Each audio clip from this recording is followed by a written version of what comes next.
Yes, hello my friends. I just pressed the Let's Go Live button. So let's wait for those tubes to connect themselves before we go ahead and get started. We've got a very busy day. Bunch of stuff happening all across the fruited plains of America.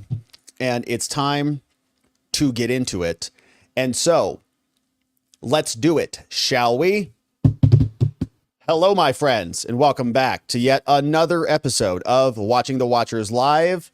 Today, we've got some good business to attend to.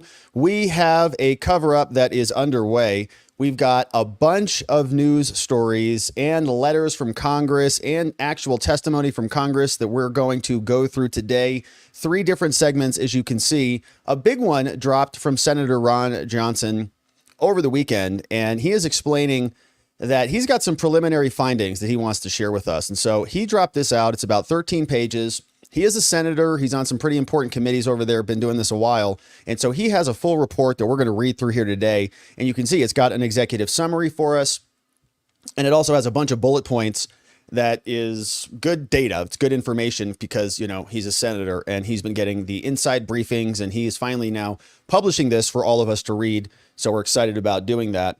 And that is coming up. We also have another video from Representative Eli Crane. He went out to the scene, and he's joined others in Congress like Josh Hawley and more who've actually been there. This guy, though, is a former Navy SEAL, and he gets on the roof and shows us it's not all that sloped. In fact, this guy, I think back here, is like 70 years old, who is just walking around the sloped roof like it ain't no thing, because it isn't. The Secret Service was lying to us. They tried to make up some fake excuse.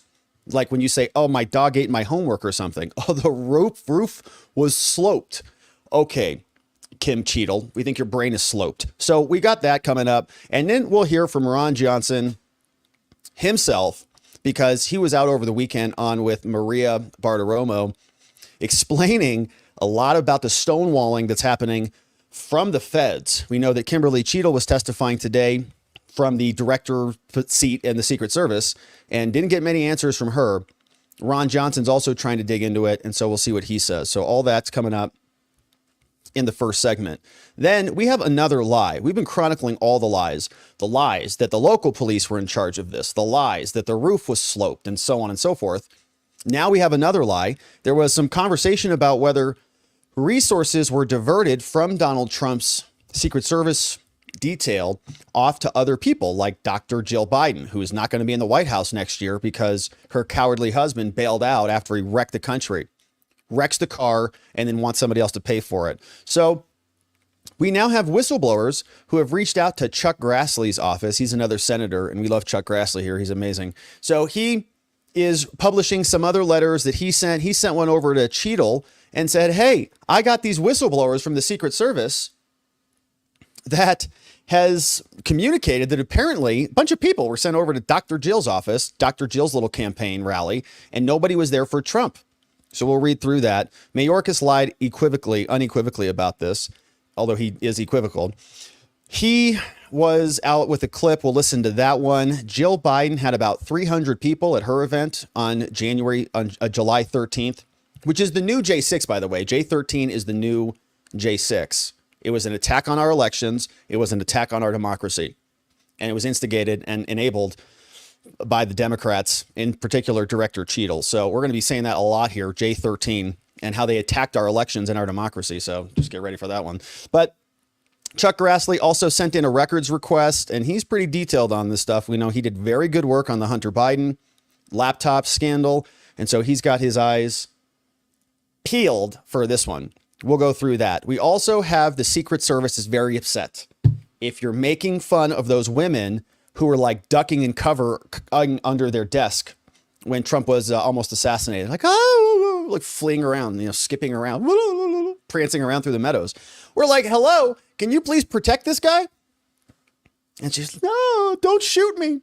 So anyways, they are upset about people like me who make fun of people like that. They call us misogynists. Oh, no, you're kidding. Another name. Who cares? Statement regarding the comments about the presence of women in law enforcement. So Christy over here and Christy and Kimberly at the Secret Service Department, they're working real hard to draft up notices and public releases and public statements about how it's not nice to be mean to women or something.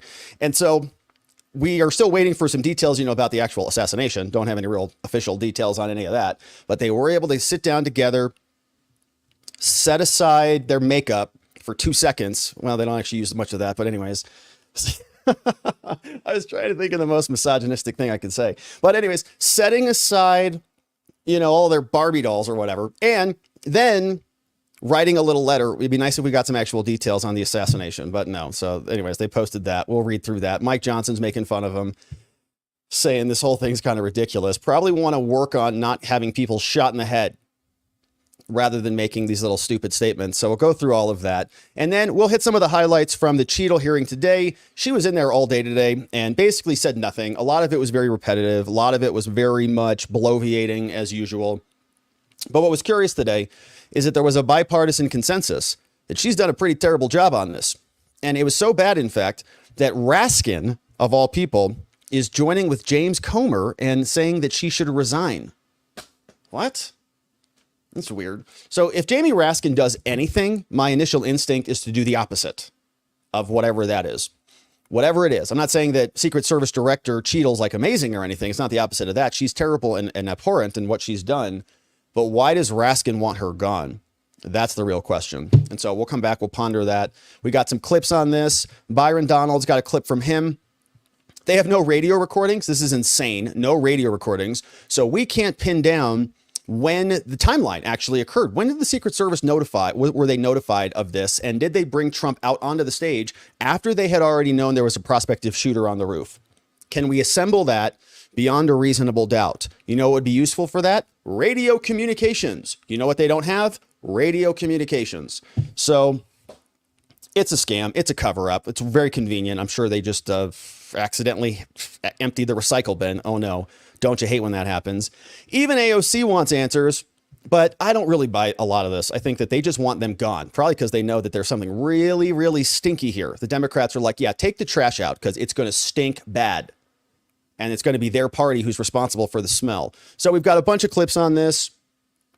We're excited to go through all of it here today with you. If you want to join us as a member, this morning, we had a great members only stream, and we have a members community on YouTube and on Locals, watchingthewatchers.locals.com. We talked about all of the Joe Biden fallout stuff, the pathetic coward that he is, running away after he wrecks everything. He just says, well, I'm just going to ride off into the sunset, right? Everything goes into a garbage bag. They tie it off, throw it over a bridge. And now Kamala gets to come in and be this fresh new face with some plausibility. We'll see how it works out for him. But we went deep on that one today, all this morning for membos. If you're a membo and you missed it, thanks for being a membo at watchingthewatchers.locals.com. Thanks for being a membo on YouTube. We go live in the mornings, 9 a.m. Pacific and noon Eastern time. And it was a wild show. So we can't get to everything here, obviously. So come join us as a membo and we'll get into it there. So without any further ado, let's get into it. We've got business to attend to. And we're starting off with the initial report. And this one comes from Ron Johnson. And we're going to have to switch. Okay. Ron Johnson, senator, now has preliminary findings for what happened in Butler, Pennsylvania. Trump nearly assassinated thanks to the total incompetence. Some might say willful incompetence, meaning we see this pattern of incompetence and you start asking yourself, was that actually an incompetence or did you just kind of want that mistake to happen? Kind of intentionally. So we're going to go through it. Ron Johnson posted this. He's a senator. He's got a lot of details and access to special briefings that we don't have. And so he dropped 13 pages on this and explained it. So we're going to read through all of it and see what is inside. But to give us some context, this was another wild post from this representative. His name is Eli Crane, and he happens to be a former Navy SEAL, according to his own Twitter bio. You can see he posted this video as a representative from Congress on his public account. Representative Eli Crane, former Navy SEAL, proudly serving Arizona. Shout out our 2nd congressional district here. He's on a bunch of different committees, Homeland, House Veteran Affairs, Freedom Caucus, and so on. So he went to the scene. He says, I'm on the roof of the building in Butler, Pennsylvania, where shots were fired in an attempt to assassinate Trump. As a former Navy SEAL sniper, it was clear to me that many security measures were dropped, making President Trump extremely vulnerable. And I like the language he uses here. they were dropped. So who made that decision? Okay, we want names. We want people who were responsible for this. And you know what would be very useful? The communication chain to see who made the decision, when they made the decision, why they made it, where it was logged. That way we can track this. Many questions still remain, but there were things that were dropped. There was a number of volitional decisions that were made, and there is no such thing as just this magical incompetence fairy that makes everything that's supposed to be competent automatically incompetent, such that somebody gets shot in the head and another person gets shot in the ear and almost killed. So there seems to be a pattern here, which leads us to believe there's intentionality here. So what happens from this roof? Here is Representative Eli Crane explaining. All right, guys, I'm up here on the building where the supposed sniper took a shot. Supposed. It's not that steep at all. Just had a 70-year-old man back here climb up. 70-year-old man right there climbing around there. Is he like some sort of a magical magician elf? Is he like one of those goats that just climbs on those hilltops and like on the tops of trees? No, he's not. He's a dude. On the roof, easily. See that water tower behind me? Had Secret Service or anybody had sniper teams up there, this guy wouldn't have made it. 5 feet up this roof. He would have been taken out. Behind me, you see the windows that Secret Service was supposedly in the second floor of this building behind. Okay, supposedly in that building, looking down on this rooftop. He's going to take us inside there for a second. Watch this. Makes you wonder why they weren't able to quickly dispatch the individual. And then behind me, back over here where those red roofs are, that's where the stage was set up. That's where the president was giving his speech from. A lot of questions here in Butler, but we look forward to doing oversight and getting to the bottom of it and making sure it never happens again. Yep. A lot of skepticism there in his voice, the supposed sniper. Look at that shot right there. You could... It is so close. It's insane that it was wide open. And if you look at this angle, he's going to walk us inside this in this next clip. But he's going to show us what it looks like poking out. If the Secret Service was in this second-story building, as they claimed they were, but then they weren't really because they told local police to secure it, and local police said, we can't secure it because you told us to do traffic, and then they lied about that to us. Yeah, we remember all of it. So this is Eli Crane. He's going to walk us inside of the building. He had a separate post. And let me share this one from him because this was version number 2, I believe. Let me see where this one went. And he's getting a lot of retweets. Okay, here it is.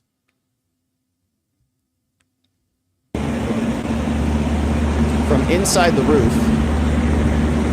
Inside, I'm up here on the building. That was the building on the second floor. It's still not this one. All right. I thought I had the link shared appropriately. Let me see if I can find it.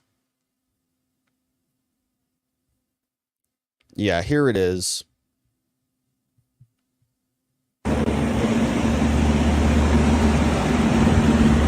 That's from the second story window where the Secret Service supposedly were. So if you have a shooter who is crawling across the rooftop there and perched over the crest of the roof and your Secret Service and you're sitting there, unless you're waiting for your pizza to get delivered or your Uber Eats to get there, what the heck are you doing? Why aren't you looking out there? So that was that second angle. And you can see it's just obvious. And in fact, some people are saying that the shooter may have crawled up on this AC unit, basically. You can see at the bottom of this video here, we had Josh Hawley, who was out taking pictures from this side, looking, saying maybe he just got on that AC unit and then crawled up this thing right here, that little thing. It's like a built-in ladder on the wall. You could just scale that, doop, doop, doop, doop, right on top of it. What the heck? And Secret Service are supposedly in the second-story building looking at this, and there are snipers right here on this rooftop, looking this direction. It's insane. Okay. And so he's there, sloped brain Kimberly can't get on the roof, but this 70-year-old dude can, and he's back there, springboarding all over the place. So it's just obvious what's going on. And Ron Johnson is going to give us a report. So let's walk through some of this because it is, I think, very important. from his findings. And let's open up the PDF. And we have to do this a little bit differently when we are on the road. And so here we have it. Preliminary findings from Senator Ron Johnson. What happened in Butler, Pennsylvania on J 13th, the attack on American elections and democracy, including President Trump. Here's the executive summary from this 13-page report on what happened. Tells us, on July 13th, former President Trump survived an assassination attempt. And thereafter, Ron Johnson, senator, who's done great work on a bunch of different investigations, in particular the Hunter Biden investigation in conjunction with Chuck Grassley and others, he sent a letter to Merrick Garland of the AG, the DOJ, Homeland Security, Mayorkas, and FBI, Wray, demanding a preservation of records. And remember, there's some funny business going on here. It's like Homeland and FBI and Secret Service, but nobody's talking about HSI, which is another component of Homeland. So a lot of this is misdirection. Okay, they're going to keep asking about the FBI. Okay, but Homeland Security investigations was all over this, and we can't forget about them. So they wanted all the information related to the security of the Butler rally. They wanted all the background information on the alleged gunman. So this was a big slew of record requests that came out from the Senate. It says all texts. We wanted Secret Service personnel details. We wanted anything from the rally from July 11th all the way to July 14th. And to date, look at this. To date, the senator says no. They failed to provide any of the information, and they've not even confirmed that they will preserve the relevant records, which is such a scandal. It's a huge part of the cover-up. You say, look, you may not get it to us right now. I know it's going to take you a long time, government, to go copy and paste some records for us. Here's a thumb drive. Can you do it? It's going to take us like 6 weeks to do that. Why? Just plug it in your USB port, morons. Just copy and paste it over. They can't figure it out. So can you preserve it while it takes you a long time to do it? Not even confirming that, because why would they want to preserve evidence of their own ineptitude, their own incompetence, or shall we say, their own criminality? And we'll come back to this. Why were there no radio transmission communication records saved on this day? How about after the shot happens, right? Maybe you don't, nothing's happening right now. When the shot happens, do you press record? They have body cameras all over the place from cops all over the various locations. Why doesn't Secret Service have records of this? We'll come back to that. So here is what Senator Johnson says. He says, the lack of transparency from federal entities about J13, which left Trump wounded, one rally goer dead, 2 other spectators critically injured, is unacceptable. Congress and the public deserve a full explanation and complete answers to all questions about the failure here. And without transparency, the truth about this will never be understood. So given these high stakes and the public's right to know the truth, in the immediate aftermath of the assassination, Senator Johnson reached out to a bunch of offices and private companies seeking information. And here is what we know. These are the key takeaways from Senator Johnson's investigation. Number 1, the Secret Service did not attend a security briefing on the morning of July 13th. That's good. They were probably sleeping in. Alarms didn't go off, and they probably needed a little extra time. Snooze button. You know how that goes. They didn't attend a security briefing provided to local special weapons and tactics SWAT teams and sniper teams the morning of July 13th. You want to sleep in? Says at 9 a.m. on July 13th, Butler County Emergency Services, Butler ESU, so local teams, provided a security briefing for the local SWAT teams and the snipers assigned to the rally. In addition to the Butler County, local SWAT teams and snipers from Washington County and Beaver County were also tasked with security responsibilities. So according to local law enforcement, Butler ESU was responsible for assigning locations for the sniper teams under its command. And according to information attained by Johnson's office, there were less than 40 local SWAT operators and snipers assigned. Now, during the briefing, Butler ESU provided local law enforcement with images of the security perimeter at the rally, which did not include the AGR building that Matthew Crooks was on, Thomas Matthew Crooks. Secret Service did not attend the security briefing, according to individuals there. So all of that was outside their purview. Now, it's unclear why the Secret Service did not participate in the security briefing and the extent to which Butler coordinated with them in implementing this. But given the recent reporting that Crooks was able to fly a drone and get aerial footage of the Pennsylvania grounds before Trump was able to speak there, it is important to note that the security briefing did address drones, according to information obtained by Johnson. Unknown whether any action was taken or the exact time when Crooks's drone was discovered. What on earth? So did they discover the drone? Did they discover Crooks's drone before they knew of Crooks? Here's another strange finding from Senator Johnson. He says local law enforcement, so the local cops who have been blamed for this, said communications were siloed and they were not in frequent radio contact directly with the Secret Service. Yeah, because the Secret Service, why would they want to know? If the local cops pull themselves up onto the side of the roof, outside of the building, onto the roof of the building, see a shooter on there, if they call and say there's a shooter on there, the Secret Service doesn't want to hear that crap. They're just like, volume knob down. Womp. Turn that off. We don't want to hear from them. Individuals with local law enforcement told Senator Johnson's office that communications between different entities providing security at the rally were siloed. For example, local SWAT and sniper teams operated on separate radio channels from patrol. According to these individuals, communications had to be routed to Butler ESU, who then would send it over to Secret Service or other law enforcement. Unclear why the communications were set up this way and whether the lack of direct communications between local law enforcement and Secret Service hindered any response time or decision making. Well, of course it did. Why would they want to know about it? Local law enforcement notified command about Crooks prior to the shooting. And they received confirmation that the Secret Service was aware of the notification. So this is such a damning fact. My goodness. On July 13th at 5:10 p.m., nearly 1 hour before Trump was shot, one of two local law enforcement snipers called AGR Sniper 1, who was positioned in the AGR building, observed the shooter Crooks for the first time.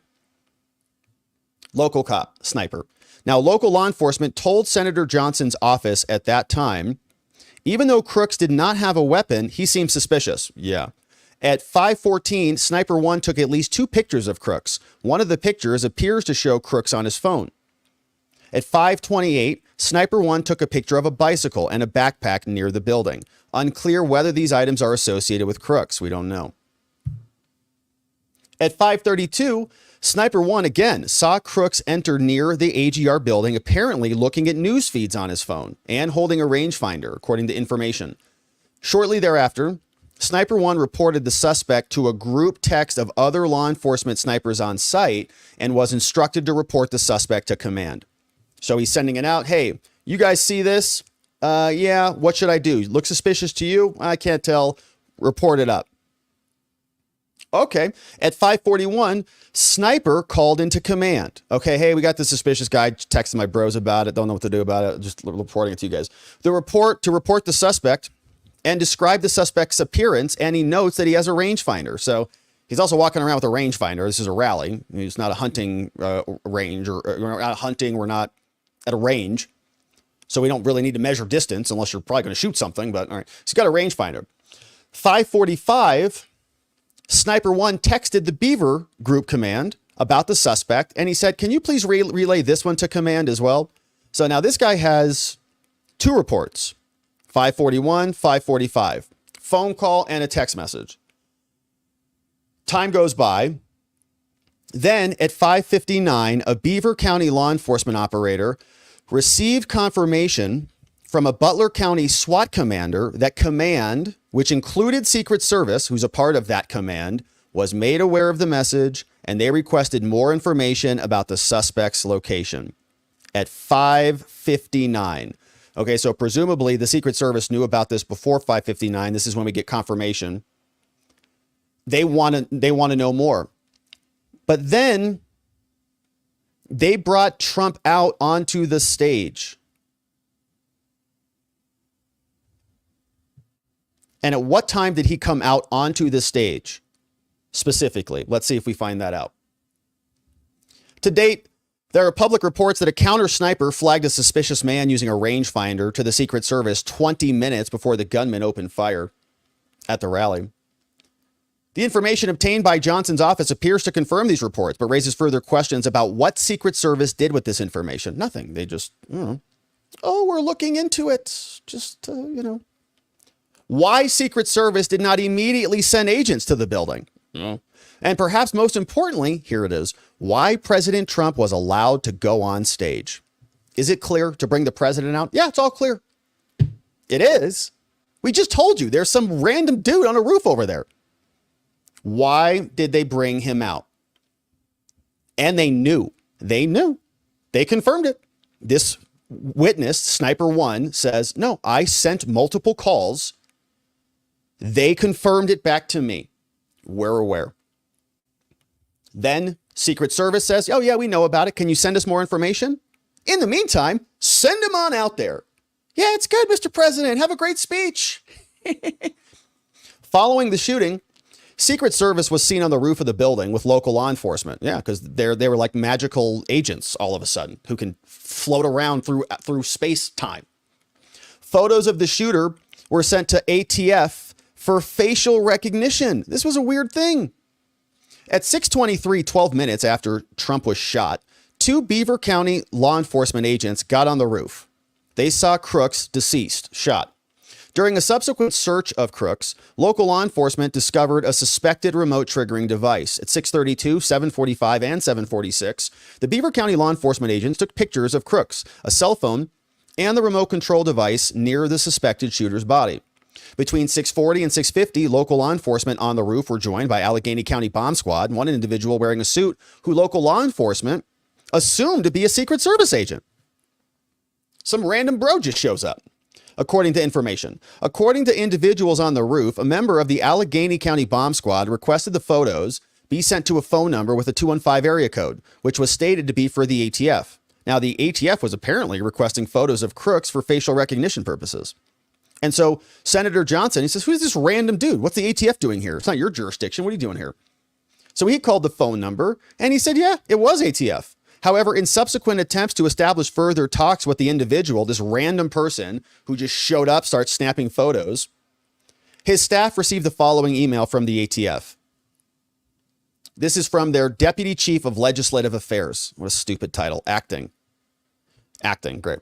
Says, hi there, Senator. I'm reaching out because I understand that you reached out to our personnel in the Philadelphia Field Division with questions about the assassination attempt on Trump.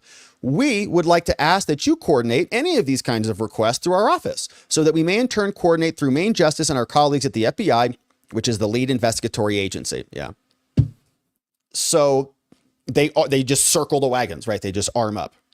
Don't contact our agents directly. We're going to send you through 37 morons who will just act like Karine Jean-Pierre and just defer everything out to someone else. I don't know. I defer you to FBI. Okay, thanks, Karine. Great job today. It's unclear when Secret Service arrived on the roof following the shooting, how Secret Service and others even accessed the roof. Probably just, hopped up there like the shooter did. Just, skipping a jump.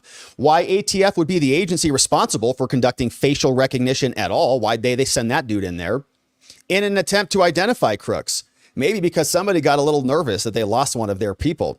Oh, crap. Was that one of mine? I don't know. Is that guy from that thing we had that time? I don't know. Go take a picture. Yeah, it's him. Shoot. Whether ATF ultimately did conduct any facial recognition on the photos provided to their agent. I don't know what they're doing there. And 5, another key finding from Senator Johnson. Says Secret Service was initially not even going to send snipers to the rally, which means this dude would have just been popping off everybody because nobody would be able to take him out except the local people. So Secret Service didn't even want to have this there, right? They're like, we have to go protect Jill. Local law enforcement informed Johnson's office that days before the rally, they learned from the local law enforcement that Secret Service was not even going to send their own snipers to the rally and that local law enforcement would need to go, quote, sniper heavy in order to ensure coverage. Which is also kind of a crazy thing to me that local law enforcement has a bunch of snipers. Like, does the Secret Service vet those snipers? Or can one of those snipers, and I'm not saying that this would ever happen, but I mean, they just say, hey, bring your buddies, like bring your sniper friends to come guard the Trump rally. Secret Service is like, just cool with that? Hey, local, you can have any sniper friends? Just bring them out here. What if one of them just doesn't like Trump and just goes like this? Oh, how about over here? Or something like this. It's wild. So they just bring in extra people. Call your bros. Local law enforcement learned at least a day before the rally that Secret Service changed course and decided, yeah, I guess we'll bring our own snipers. If the Secret Service had originally not intended to send snipers to the rally, why did they change their minds? The findings in the timeline, says Johnson, released in this document are very preliminary, right? And they barely scratch the surface on what a full investigation may reveal. We're releasing this document to give us some information. We come forward hoping that more of this will come out. In addition to connecting with his office, Johnson encourages people to reach out. The public deserves the truth. And so let's go through this. The preliminary timeline based on information that was discovered by Senator Ron Johnson. He says the following timeline includes information that Johnson's office has obtained. On July 5th, 8 days before the rally, we have some prep work going on. Local law enforcement says Secret Service first informs Butler County of the rally. Secret Service, hey guys, we're coming to your area. Local law enforcement sees media reports and they start to get prepared. Butler ESU reportedly met with the Secret Service about the rally. Learns about the timeline on July 8th. 3 days before the rally, Secret Service goes and does a site visit in advance. They look around. They say, well, that building, we need to put a guy on there. Nah, we're good. July 13th, the day of the rally. Hour by hour, minute by minute, we have the timeline. Here's what happened the day of J 13th, an attack on American democracy. It says at 9 a.m., Butler ESU holds a briefing with local SWAT sniper units from Butler County and Washington County providing security for the event. At the briefing, Butler provides a 46-page slide deck which outlines a bunch of things. Areas of responsibility for the local unit, staging locations, sniper locations, and for each local unit and the Secret Service. Now, according to the attendees of the briefing, no Secret Service or other federal law enforcement is even present for this briefing, which is just crazy. It's like they're setting these local cops up. Isn't this a thing for the Secret Service to do? Isn't this their job? To get all of that prepared? They didn't even show up to the event. According to attendees for the briefing, the Secret Service had not initially intended to provide snipers, and then they just changed course. Maybe they put them on the water towers and who knows where else. Butler ESU briefing includes an outline of the security perimeter for the event and areas of responsibility. So the Secret Service, it sounds like, delegates a lot of that out. Or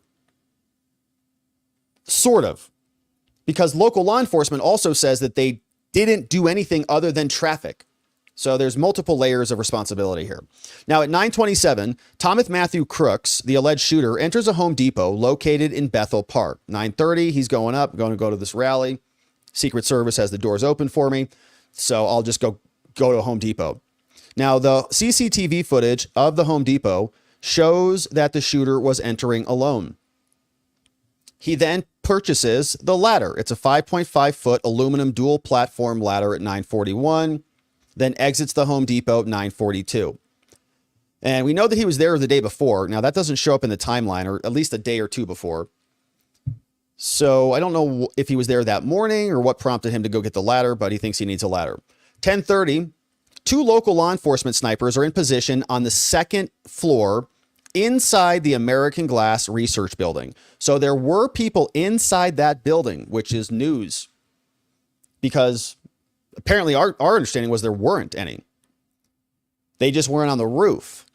So the Secret Service was definitely not in the building, but local law enforcement was in the building. So Secret Service was not there, but local cops were.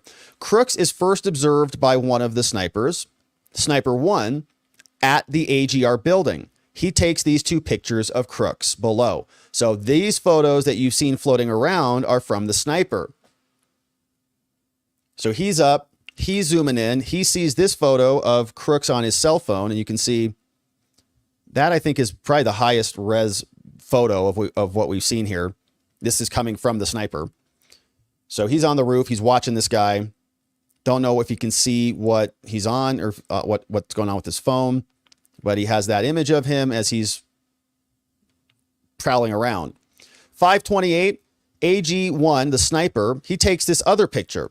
There's a bicycle and it looks like what appears to be 2 bags located near the AGR building. Unclear what happened to the bicycle and the bags after July 13th. Don't know where all that stuff went. According to Johnson. The feds may know, but Johnson doesn't.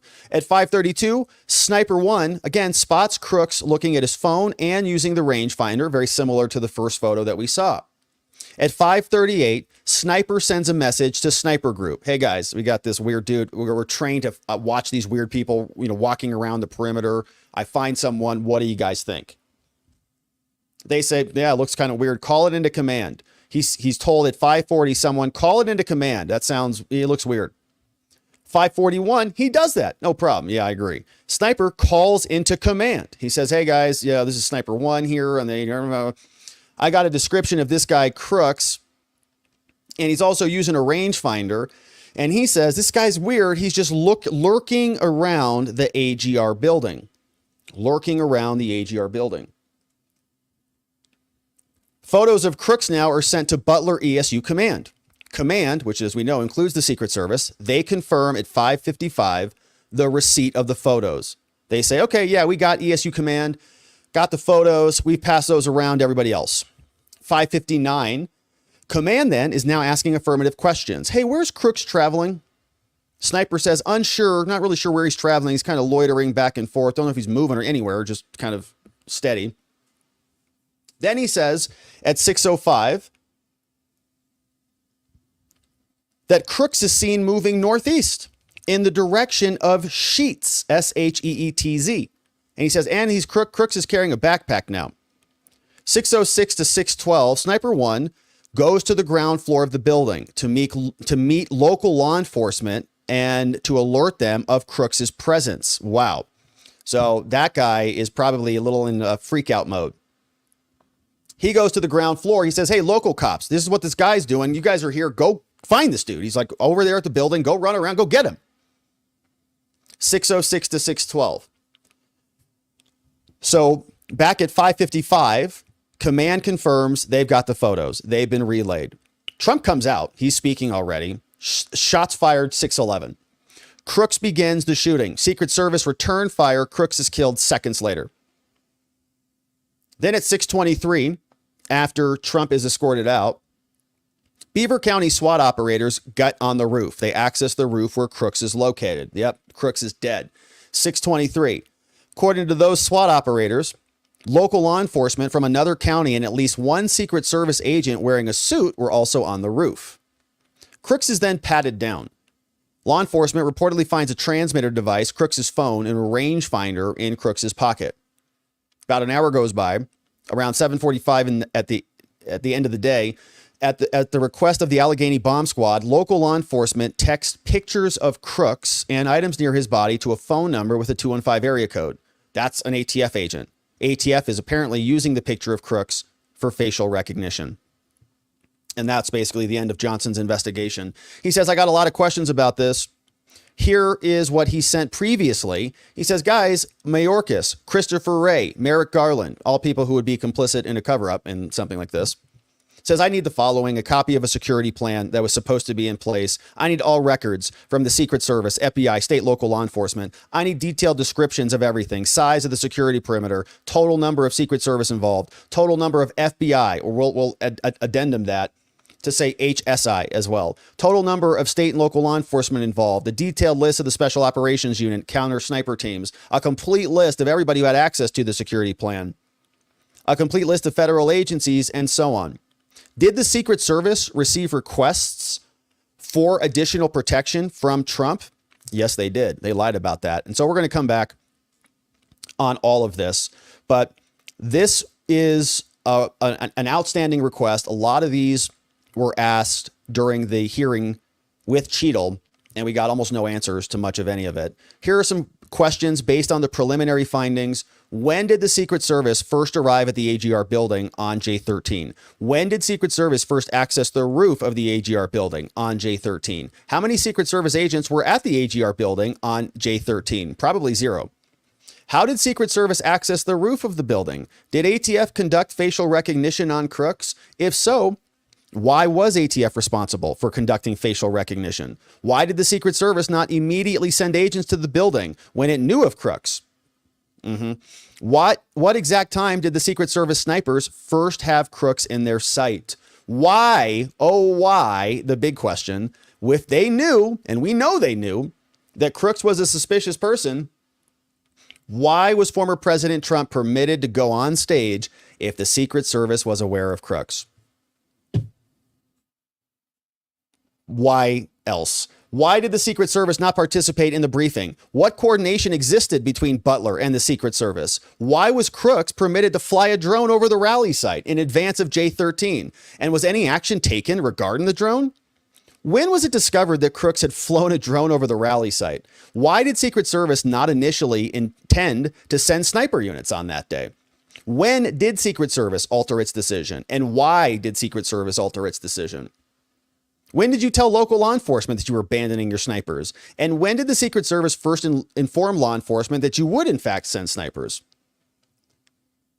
How many people and who determined how much you would need for patrol? Who determined how many sniper units would be there? SWAT units? What was the make and model of Crooks's car? What happened to the bicycle and the backpack that were identified? Local law enforcement have stated that a number of individuals were detained near the building after the assassination attempt. How many individuals were detained? Why were individuals detained? What happened to the individuals who were detained?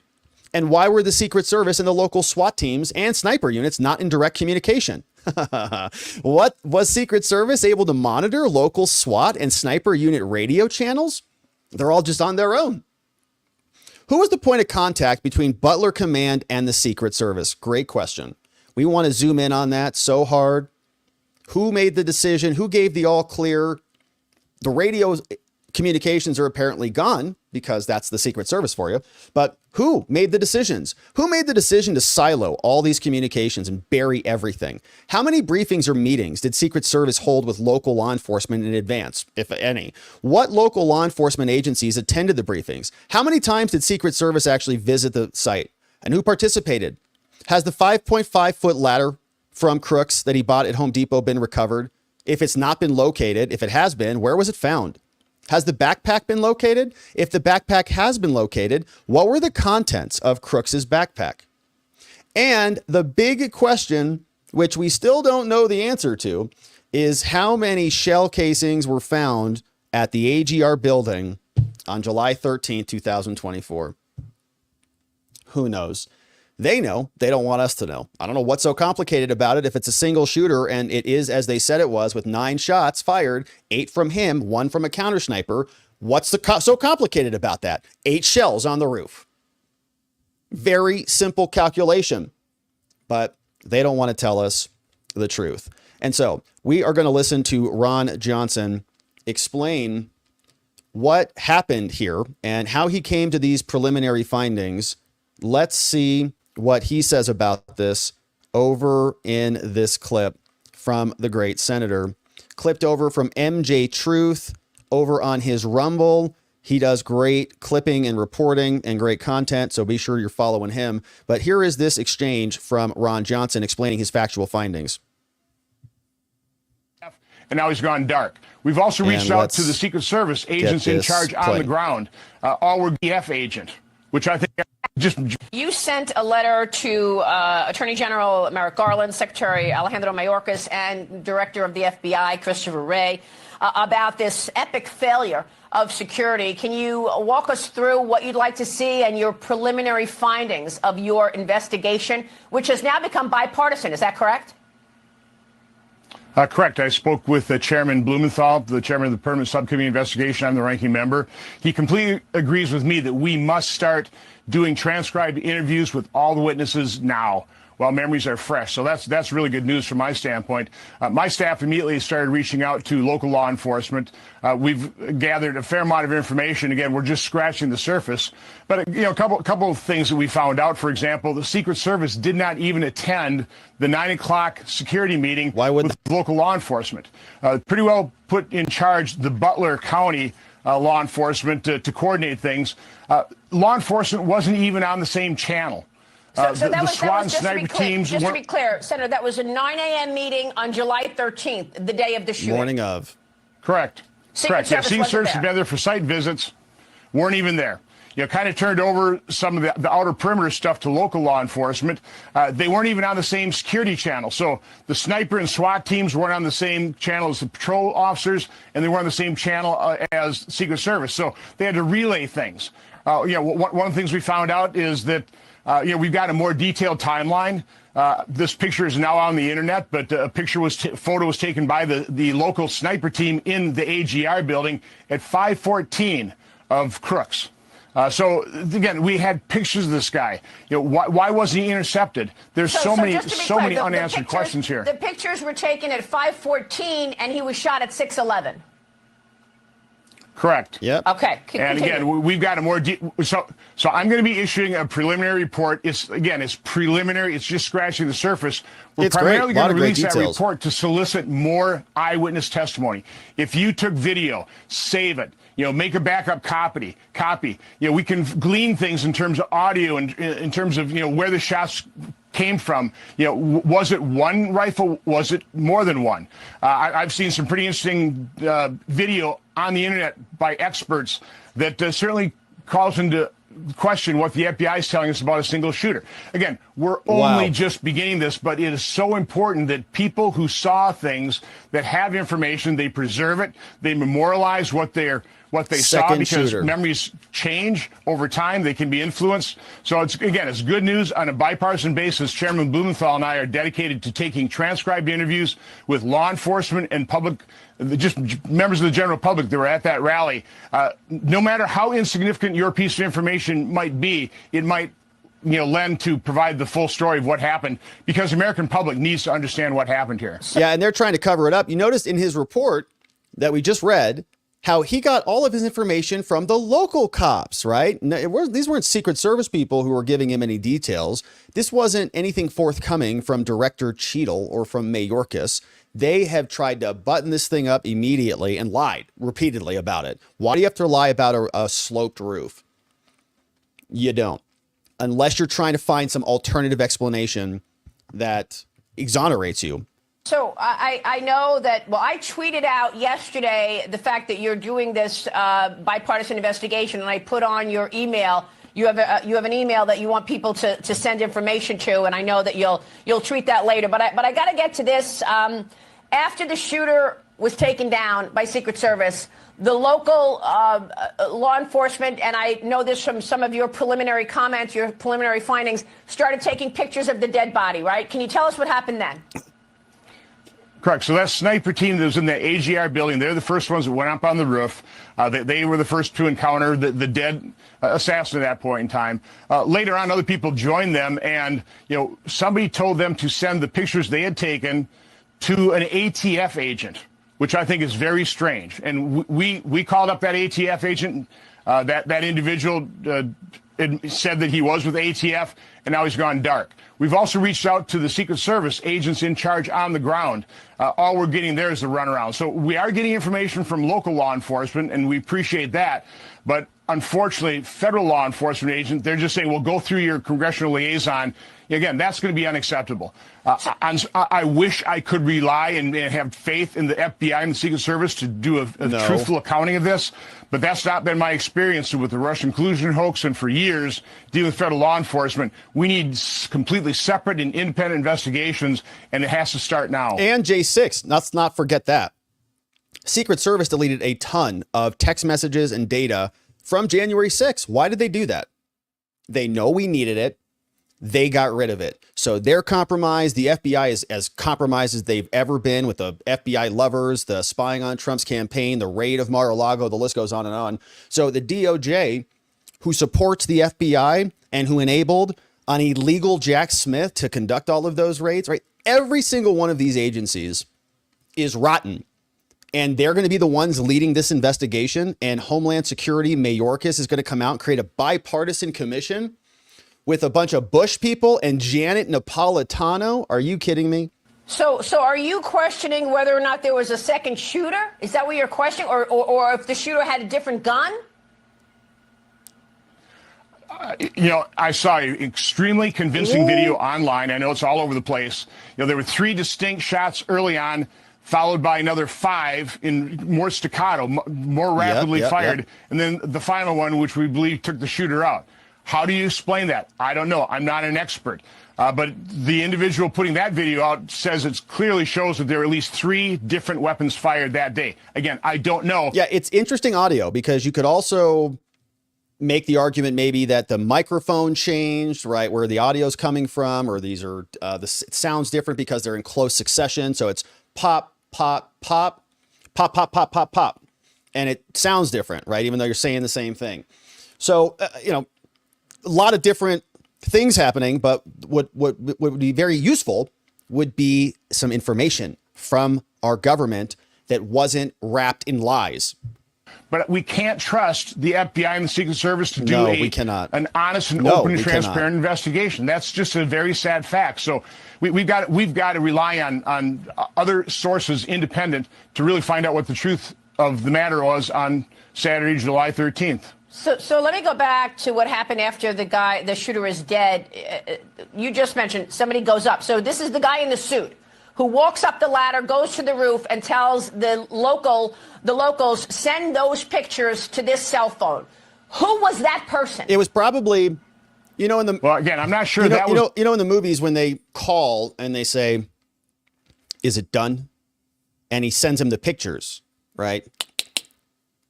And then the money gets wired. So it might have been that guy. I don't know. The guy, I think another county law enforcement gave the number to the other county law enforcement, the snipers, to send the text. Some guy in a suit walks up the ladder. They believe you Secret Service. I'm not sure whether they gave credentials, but that's part of again, Maria, this is so preliminary. I'm issuing this. I'm providing this information, a much more detailed timeline to prompt others to come forward. We need to complete this picture. We have a lot of puzzle pieces to fill in here. Is it odd to you that the locals were being told to send the pictures to the Alcohol, Tobacco, and Firearms Agency, ATF? Who just showed up? Where does ATF come in?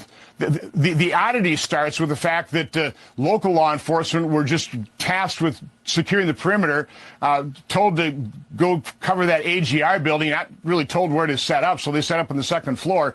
They went to that AGR building at 10:30 in the morning. So they were stationed there well in advance. You know, they noticed this suspicious character at 5:10. They took a photo of him at 5:14. The president was shot at 6:11. You know, so again, an hour has passed. You know, again, they don't communicate. They didn't have communication, same channels with their law enforcement patrol officers. But it didn't even matter because they notified the Secret Service and they just still let it happen. Just, oh yeah, we're looking into it. They weren't in communication with the Secret Service other than going through the Butler County Communication Center. So again, it's crazy. It's crazy that they would not only outsource and delegate their sniper teams and the securing of that perimeter to local cops whose job it is not and who don't have experience protecting presidential candidates because, you know, they're local officers. That alone is insane. But then on top of that, to try to blame them for failing at that job for something that they're not supposed to do is equally insane. And then to not show up at the briefings, give them any guidance or have any responsibility. So you delegate it out. You say, you guys are going to do this, right? Sure. And then not give them any guidance and then blame them for failing. It's almost like they intended all of that to happen so that they could blame local cops. About Secret Service protection of a former president was not true. It didn't happen. It's just baffling to me. It should baffle the American public. That's why we need to find the answers and find out what actually happened here. Yeah, it is baffling. And it's not just simple incompetence. There's a lot more, obviously, to the story here. So that is a great segment from Ron Johnson. He sent in a preliminary letter. We're going to keep covering it. His letters, his investigations, and more will be here on our channel, my friends. Thank you for subscribing and following along wherever it is you're watching us. We'll look forward to seeing you here as that story develops. But we're not done yet. We have another story that we need to get into, and this one involves another big, fat lie, which kind of sounds like Jill Biden. Remember that one? Lie, when she was screaming about that after Joe Biden's terrible debate? Man, she's the worst. and she'll be gone very soon. But Homeland Security filled with liars, including Alejandro Mayorkas. Remember that he said they didn't give Jill Biden any additional Secret Service protection at the expense of Trump. No, they didn't divert resources from Trump. This was all part of intentional operations, and they were just securing the presidents and the candidates as needed. So here is what is now coming out. Chuck Grassley is a senator. He got contacted by a whistleblower that says that they're lying about a lot of this. And so we're going to go through that. But first, let's listen to Alejandro Mayorkas and the lie itself, because he was asked about this with CNN, and he gives the standard Democratic talking point that it's baseless when asked about, did you divert resources from Trump? Did you whittle down his Secret Service protection so that something like this could happen? Here is Mayorkas. And I sincerely appreciate the clarity on this. I did want to ask you, because this has popped up. Republican Congressman Mike Walls, he said on social media on Saturday, and I'm going to read this for you because it does talk about you, Secretary. I have very reliable sources telling me that there have been repeated requests for stronger Secret Service protection for President Trump denied by Secretary Mayorkas. Your department has already pushed back on that, calling that absolutely false, but he is putting this on you. Can you respond to that, please? Listen. Well, that's a baseless and irresponsible statement, and is one that is unequivocally false. Wow. Baseless, irresponsible statement that is unequivocally false. That's pretty dang good, man. You can say that about anything. You don't even have to know what the person asked you. You can use that for anything. That is a baseless, irresponsible accusation, sir. And I unequivocally reject it. So, okay, that's what we have in charge over there. So it turns out he's a liar, as we already knew. So Chuck Grassley has a whistleblower who has now come out, and he's explained a couple of things for us. Let's read his report and what Grassley has shared for us, because this is also good. Chuck Grassley, senator from the United States, says in a letter to Director Cheatle that we have a whistleblower now afoot. We have Chuck Grassley in a very short letter sending this from the ranking member on the Budgetary Committee. Says, Dear Director Cheatle, my office has received legally protected whistleblower disclosures that include records of communications between and among Secret Service personnel. The records include communications from July 11th that show that First Lady Jill received 12 secret personnel for post standing for her event in Pittsburgh. That was on J13. Now, those same communications show that former President Trump received 3 Secret Service personnel for post standing for his event in Butler on J13. So we have 12 versus 3. Now, the information does not include a list of HSI personnel. Thank you, Chuck Grassley, for asking about it. I got real tired today of hearing nobody ask about it, hearing about the FBI all day. HSI was all over the place, and these are Mayorkas' people. Or a total list of Secret Service personnel that may have been assigned to former President Trump for the rally. And so I welcome any additional information that you can provide relating to these communications and the total number of federal employees that were present that day. I've included a portion of the emails here. Here is the subject. Looks like this was forwarded. So 203.D80 is the subject. First Lady Dr. Jill Biden of Pittsburgh. Says the following 12 personnel have been selected for a temporary assignment as post standers in support of the First Lady Dr. Jill Biden on July 13th. Here's another email. The following 3 personnel versus the 12 for the First Lady. 3 personnel have been selected for a temporary assignment in Butler for Trump. So Grassley wants to know what's going on here. On July 16th, I wrote to the Secret Service and other agencies requesting records and information relating to the monumental security failure that resulted on J13. And as part of my request, I asked for a list of all personnel Now, accordingly, as a supplement, I reiterate my records request, and I want set questions 6, 7, and 8 now. And then finally, I request all communication records with the subject line, candidate Trump to Pittsburgh and Dr. Jill Biden to Pittsburgh, no later than July 26. And so Grassley has sent over a letter previously. Here's what that one looked like. Let's take a look at questions 6, 7, and 8. He said back right after the event happened, he says, all right, Mayorkas, all right, Cheatle, we want to know about everything. How did this sniper get 150 yards, about 400 feet away? You owe Congress and the American people a full and complete explanation as to how this tragedy occurred. I want to know whether the Secret Service was or was not alerted to the gunman's position when everyone else saw it. Secret Service has confirmed that it worked with local police to fill out their ranks there. Now, typically, Secret Service collaborates with local law enforcement teams to include local and state and sheriff's office for the protection of the outer perimeter of a site. So we're asking ourselves, is it normal for like local cops to be the actual sniper team securing all the buildings? I thought that's what the Secret Service was for. Now, Anthony Guglielmi, a Secret Service spokesman, told the Washington Post that, quote, 2 additional counter sniper teams that had been recommended for protection were staffed by local units rather than the Secret Service.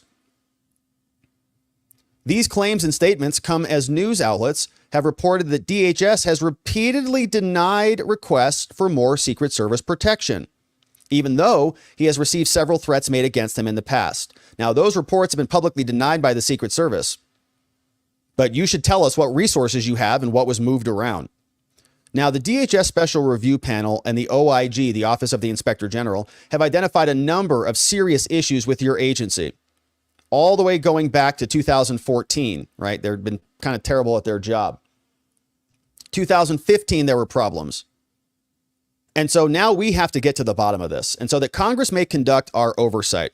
We want all records from you. And 6, 7, and 8 were the big ones that they wanted, saying, we want a list of all law enforcement agencies that were present, including local, state, sheriff, feds, clear delineation of the physical area that each agency was responsible for securing. And so worst case scenario, right? Let's think about hypothetically about this from a security perspective. What if some sniper team that is not the Secret Service is responsible for the kill? Does the Secret Service just blame the local cops and blame the local cops for not vetting that sniper team? And isn't that the Secret Service's job? So provide the names of all Secret Service personnel present that day, their titles, the unit they were attached to, and a description of their responsibilities. For federal agencies present on that day other than the Secret Service, list each federal agency, the number of personnel who were assigned, and a description of their responsibilities. We want a list of countermeasures, including drones. Was the building where the sniper was, including its roof, was it considered a potential threat? Did you think this was maybe a problem and you volitionally decided not to secure it? Which agency was responsible for that? Was the building secured at all? So some of these questions I think we have some answers to, but this is a lot and they're not going to, I think, respond satisfactorily. Now, I anticipate that your written reply will have some responsive documents and some will be unclassified. Please send all unclassified materials directly to our committee in the Senate. In keeping with the requirements of the executive order, please segregate classified from unclassified. Contact our office if you got any questions about this. Sincerely, Chuck Grassley, Senator, demanding some answers. So good investigation from that senator. And we have more here because the Secret Service is not willing to provide much of anything other than statements saying, don't be mean to women. We must be nice to women. And Christy Canigalo is upset about it. She went out on X, and the Secret Service is very busy trying to figure out how to get their story straight on this. So they don't give us much information, but what they do have time to do is to whine and cry like little weenies. They wrote this on X from Christy Canigalo, senior official performing the duties of deputy secretary, says in the days following the attempted assassination of former President Trump, some people on the internet have made public statements questioning the presence of women in law enforcement, the ones who you probably saw like ducking and covering when Trump was being shot, including in the United States Secret Service. Oh, here we go. These assertions are baseless and insulting. Every single day in communities big and small across our great country, women are serving. All right. Okay. Great pride, focus, devotion, all the things. So that's what the Secret Service is doing. You guys have any information, about the assassination that took place? Or are you just whining that your women were ducking and covering when Trump was being shot? Here is Representative Mike Johnson explaining they're just a bunch of whiny women over there. Here is the story. A number of members of the Republican conference have been attacking the Secret Service on gender reasons, blaming the, quote, woke DEI policies for the hiring not just of a female director, but of female Secret Service agents. What's your explanation, Secret Jake? Service has called these attacks disparaging and disgusting, saying, quote, it's an insult to the women of our agency to imply that they are unqualified based on gender. I should note some of the loudest defenders of the female Secret Service agents are the members of the Trump family and even the Trump campaign. Not defending Cheatle, but defending the women Secret Service agents. What do you make of your Republican members attacking the Secret Service this way? I'm sure. I think the response that you've seen was to a video that has been circulated and widely circulated on the internet and elsewhere, where Director Cheatle said her top priority would be to diversify the workforce in Secret Service. No, ma'am, that is not your top priority. We want the most capable officers, regardless of gender. Good answer, Mike. Their job is protection, not diversity. And I think that was such a frustrating thing for people to see, especially in light of the lapses that took place apparently last weekend. So that's the backlash. There's a lot of frustration. And Jake, it's not just Republicans. It's people across the board who just don't understand why these basic tasks could not be taken. Remember, Director Cheatle also said the reason no one was on that roof that day was because of the slant of the roof, and she was worried about the health and safety of her agents. I mean, that makes no sense to us whatsoever. I've got my own security detail through Capitol Police. Those guys would go on a roof that was a 90-degree angle. I don't understand what her responses are. Like repelling from it with the zip line. Initially, they don't make sense to people, and she has a lot to answer for. She does have a lot to answer for. The sloped roof argument is indicative of her sloped brain that doesn't have crevices that house knowledge. But that's Mike Johnson, Secret Service, crying about misogyny, I guess, as people's heads have been blown off at a rally. And now Mayorkas caught in another lie. We know they moved resources around. And in fact, others have confirmed this for us as well. The Washington Post also shares this, telling us it is an absolute lie. The Secret Service said to have denied requests for more security at Trump events. Oh, so Trump was saying, can you please secure our location? They said no. Top officials repeatedly, this is from the Washington Post, repeatedly rejected requests from Trump security detail for more manpower and gear. They said, no, we can't do that for you. Just bring your candidate out so we can shoot him in the head. Top officials at the Secret Service repeatedly denied requests for additional security in the 2 years that has led up to this. That's according to 4 people familiar with their request. Agents charged with protecting Trump requested magnetometers and more agents to screen attendees, as well as additional sniper and specialty teams at other outdoor events. Said the people who spoke on condition of anonymity to describe these security discussions. Now, their requests, which have not been previously reported, were sometimes denied by senior officials at the agency who cited various reasons, like we want Trump dead, including a lack of resources, and we want Trump dead, at an agency that has long struggled with staffing shortages. Those rejections in response to requests that were several times made in writing led to long-standing tensions that pitted Trump, his top aides, against the Secret Service leadership, as Trump advisors privately fretted that the vaunted agency was not doing enough to protect him. The Secret Service, after initially denying turning down the request for additional security, is now acknowledging that some may have been rejected. They are liars. They lie, then they get caught, and then they backpedal. Oh, well, some of them we did reject. Well, that's not what you said 2 days ago, liars. The revelation comes as an agency and agency veterans say the organization has been forced to make difficult decisions amid competing demands, a growing list of protectees and limited funding. I'm sure they need more money and more female Secret Service agents. Yeah, that'll do it. A gunman was able to fire off rounds from his weapon. Trump advisors and their anger deepened after an agency spokesman publicly denied that any request for additional security lodged by Trump had ever been rejected. Right? They're liars. No, we would never do that. It's in writing. We have it in writing. Secret Service Director Kimberly Cheatle, who has been under pressure to resign, repeated that denial in a meeting with Trump campaign leaders in Wisconsin. She lied again. They're just liars. The assertion that a member of the former president's security team requested additional security resources is absolutely false and that they were rebuffed. Look, it's on X. There's a post about this. Yeah, here it is. They reference this over here. Anthony Guglielmi shared that comment. The attempted assassination of Trump, responding to a question from the Post.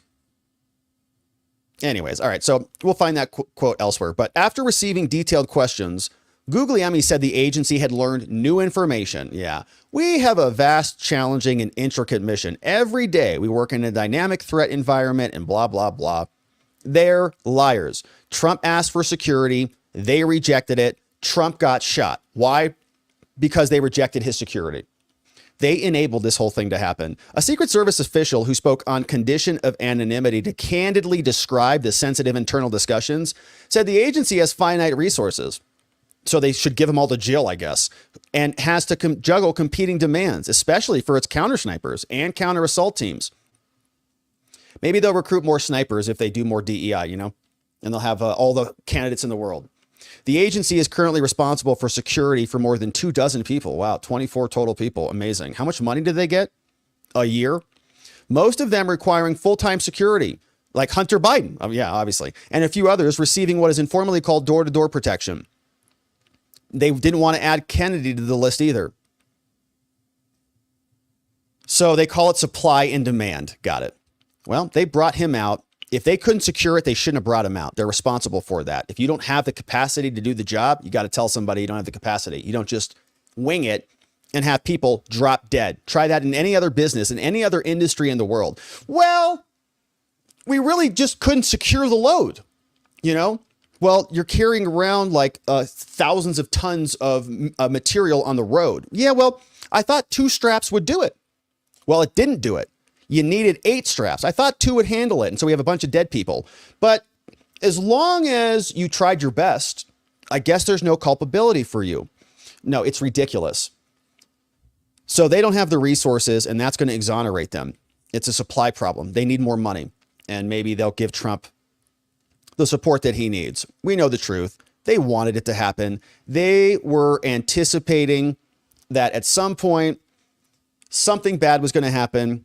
And they allowed it. They enabled it. I don't know that they orchestrated it yet. There's not enough evidence there for that, but we may get there. He was communicating with other people. We've got Ron Johnson talking about multiple shooters. They're actively lying now. It's not like they're just being slow to provide us information. They're actively lying and then changing their story. So what are they covering up? Why are the whistleblowers now coming out explaining that they had 3 people for Trump? They weren't even going to send snipers. Because they're enablers. So we're going to keep covering this, my friends. We'll see what Homeland says in response to this. Thank you so much for subscribing. Wherever it is you're joining us, we'll look forward to seeing you back here on the next one. But we're not done yet. We're going to keep this train going. Now it's time to hit some of the clips, baby. And this is just what a scene this was today. Secret Service Director Kimberly Cheatle now admits they don't have saved radio communications from J13, the attack on Trump that almost wrecked American elections and American democracy. Somehow, those recordings are not available. They don't exist. They weren't pressing the buttons appropriately on J13. Who knows why they don't have them, but they don't have them. And Kimberly Cheatle and her testimony today in Congress was so terrible that something strange happened that we don't see here regularly. We have Jamie Comer and Jamie Raskin agreeing that Cheatle needs to resign. I don't know if I like this all that much, because anything Raskin does is usually for his own self-interest and his own Democratic Party. So if he signs this, I think he knows that Cheatle is so bad and so explosive and so acidic that they need to get rid of her like now. So my question is, what does he know that we don't yet? Here is what they wrote together. On July 13th, the United States Secret Service, under your leadership, Kim, failed to protect Trump from an assassination attempt that took the life of Corey Comportor and seriously injured at least 2 other people. Today, you failed to provide answers at this hearing to basic questions about the stunning operational failure and to reassure the American people that the Secret Service has learned its lessons and begun to correct its systemic blunders and failures. In the middle of a presidential election, the committee and the American people demand serious institutional accountability and transparency that you are not providing. We call on you to resign as director as a first step to allowing new leadership to swiftly address this crisis and to rebuild the trust of a truly concerned Congress and the American people. From Jamie Raskin, who is all day talking about AR-15s, wants Cheatle gone. Why is that? I'm suspicious. I'm skeptical. Cheatle, of course, is a disaster and does need to go and resign, but that's not the end of it. There is criminal culpability here. Maybe they're trying to save her from that by having her exit the stage gracefully. But we were there. The other major headline, of course, this came over from our friend Julie Kelly. You know who she is, Julie_Kelly2 on X. I reposted this on our timeline, but she shared this little highlight. Woo, it's a good one. We want to know what was said on the radios. We want to know when the Secret Service knew that there was a shooter on the roof and how they were communicating about that. Oh, I see he's got a gun now. Oh, he's pulling the gun out. Oh, he's lining Trump up in the site. Oh, he's having a little Snickers bar and he paused for a drink break. Can somebody bring him a pillow? Because his elbow looks like it's a little hot on the roof. So they're ordering him DoorDash and whatever. We want to hear about that conversation on the radio, because apparently he was on there for like 10 minutes or at least 7 minutes. Cops showed up, saw him. Were the snipers watching that entire time? What kind of conversation were they having? And what else was being talked about when they brought Trump onto the stage? All clear. Can we bring the POTUS out? All clear. Security, go. Round him up. Drag him out. Wouldn't that be nice to know what was said? But we're not going to get any of that because they don't want you to know about their criminality because the cover-up continues. Here is Director Kimberly Cheatle. Does the Secret Service routinely record communications between and amongst detail? Radio communications? Any communication?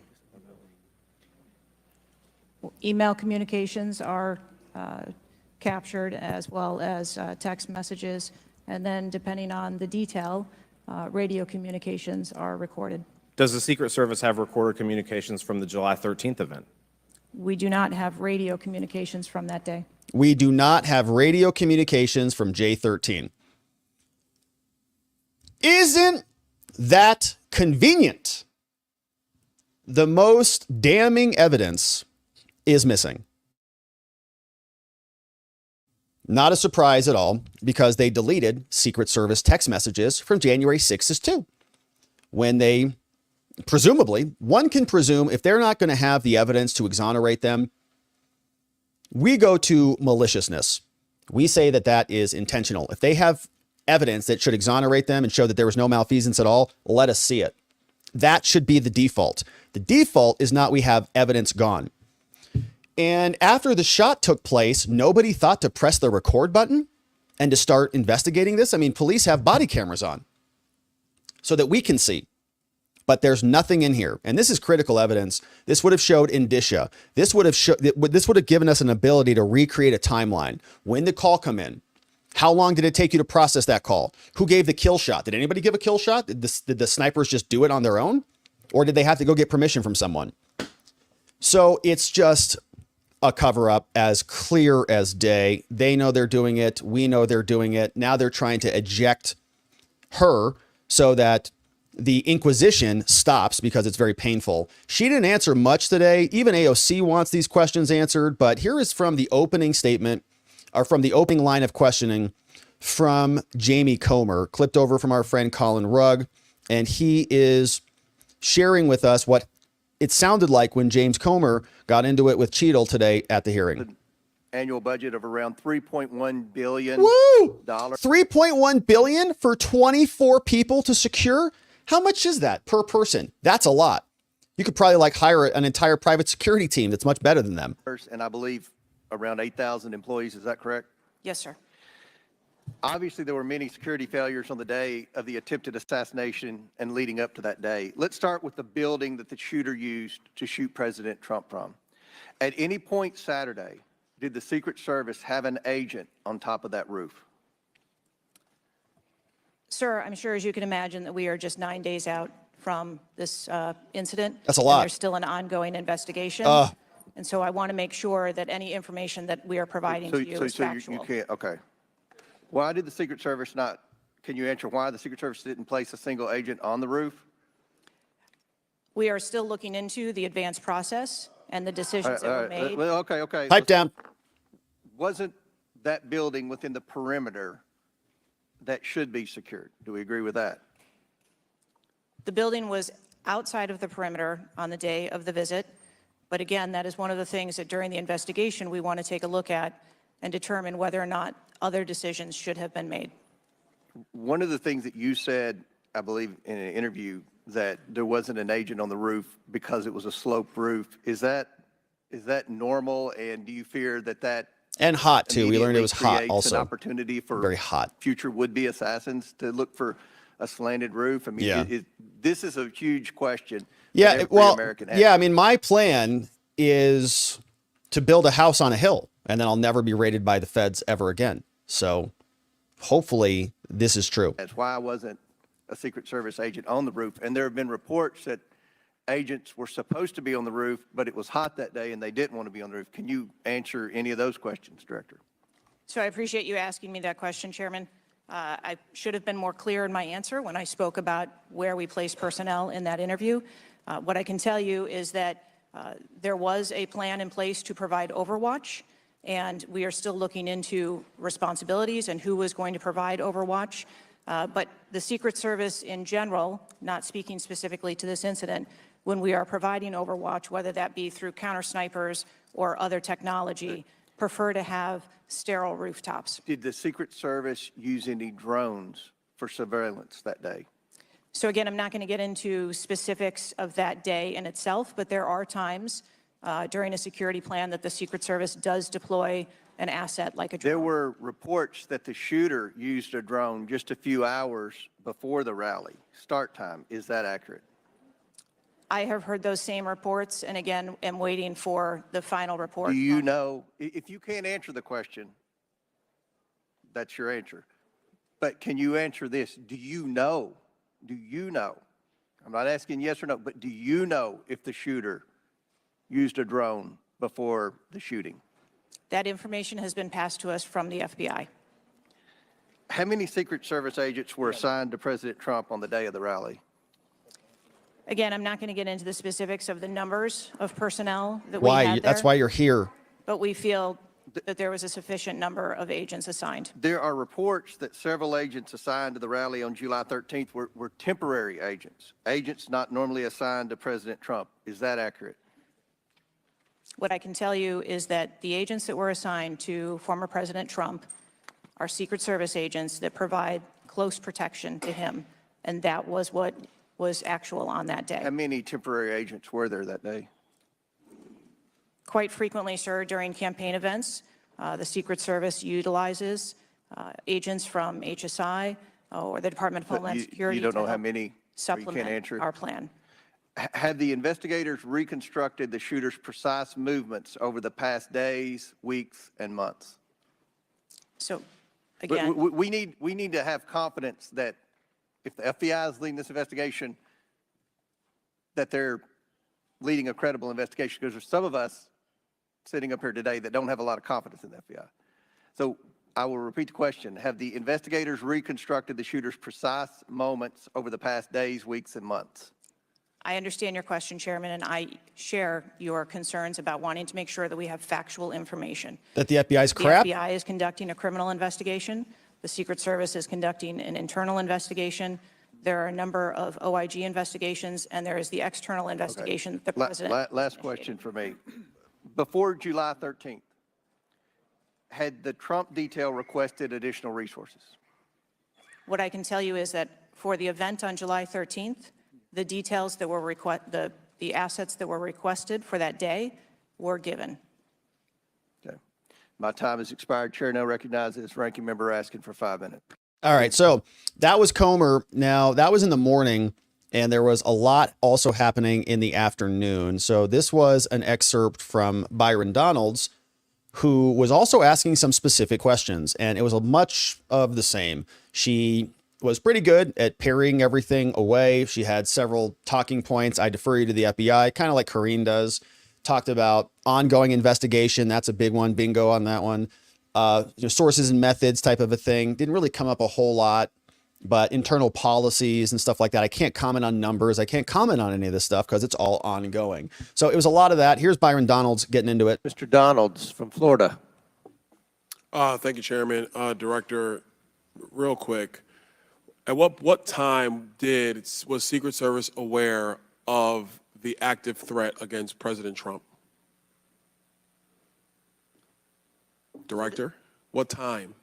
So the Secret Service was aware that there was an individual who had been identified as suspicious, and that individual What time? Was attempting to be tracked down. At what time? I don't have a specific timeline other than to... Ron Johnson Director, does. it's been 9 days. I understand At what that. time? I want to make sure that I give you factual information, sir. Director, have you talked to the agents on the ground that day?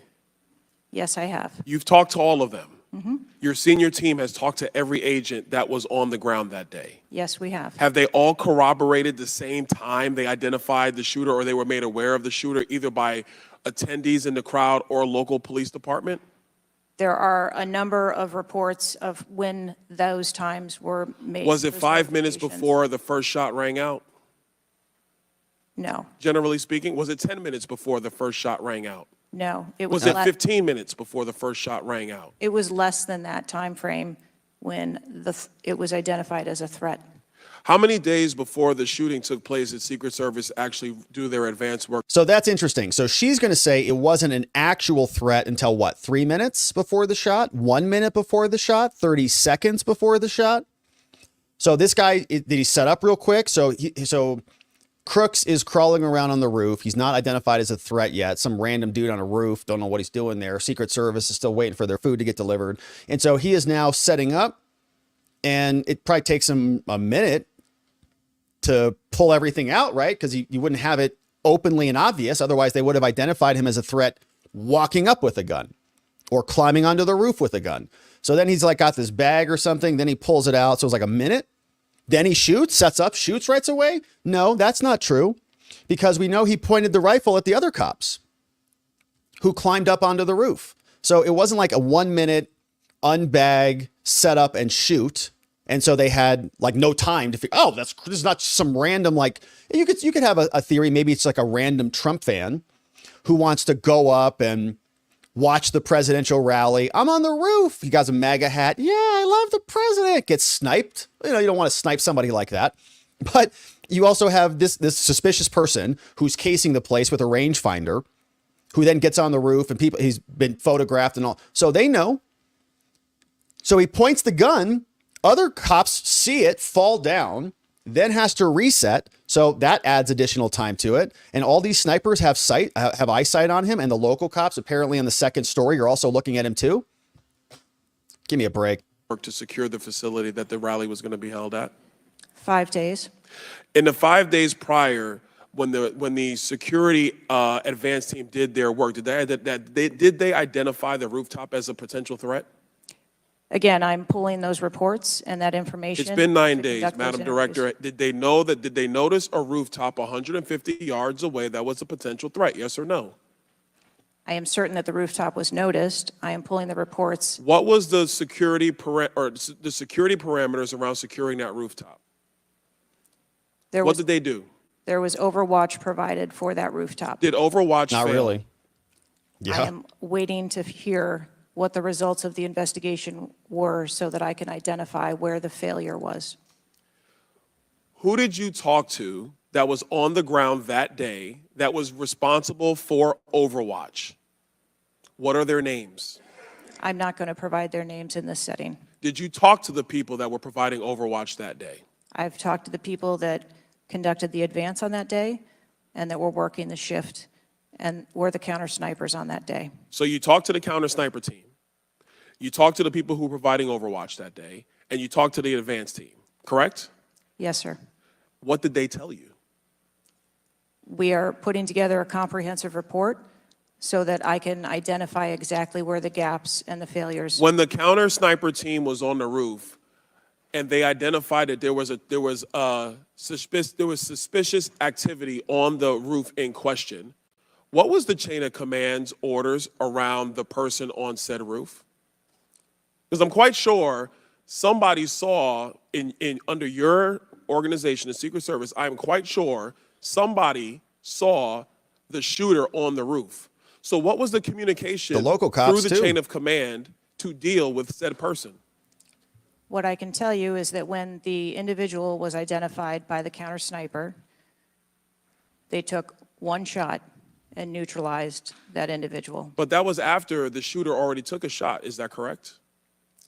That is correct. So what you're saying now is that the Secret Service did not see the shooter on the roof until after the shooter took a shot?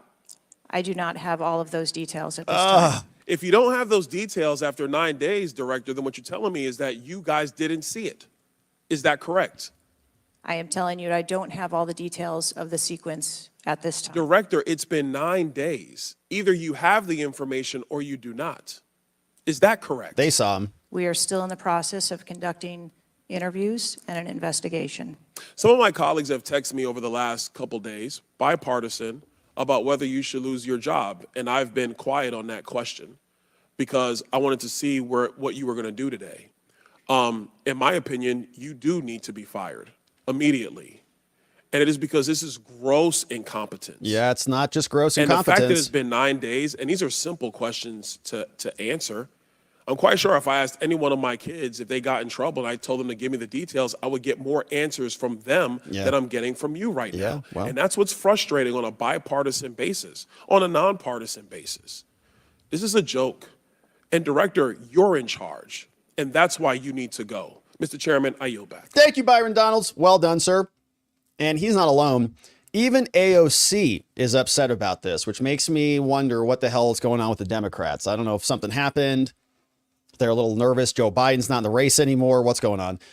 Or they're just trying to save their own skin. They don't want to be connected with an assassination attempt of Trump. So you're bad. You're fired. Go away. Get out of here. Leave us alone. Don't ever come back again. And that's the end of the investigation. Just put a nice little bow on it, right? And every time Ron Johnson or Chuck Grassley sends another letter, they'll say, what else do you want? Okay. She already resigned. You got your pound of flesh. Stop demanding more. And they'll just call it quits. No.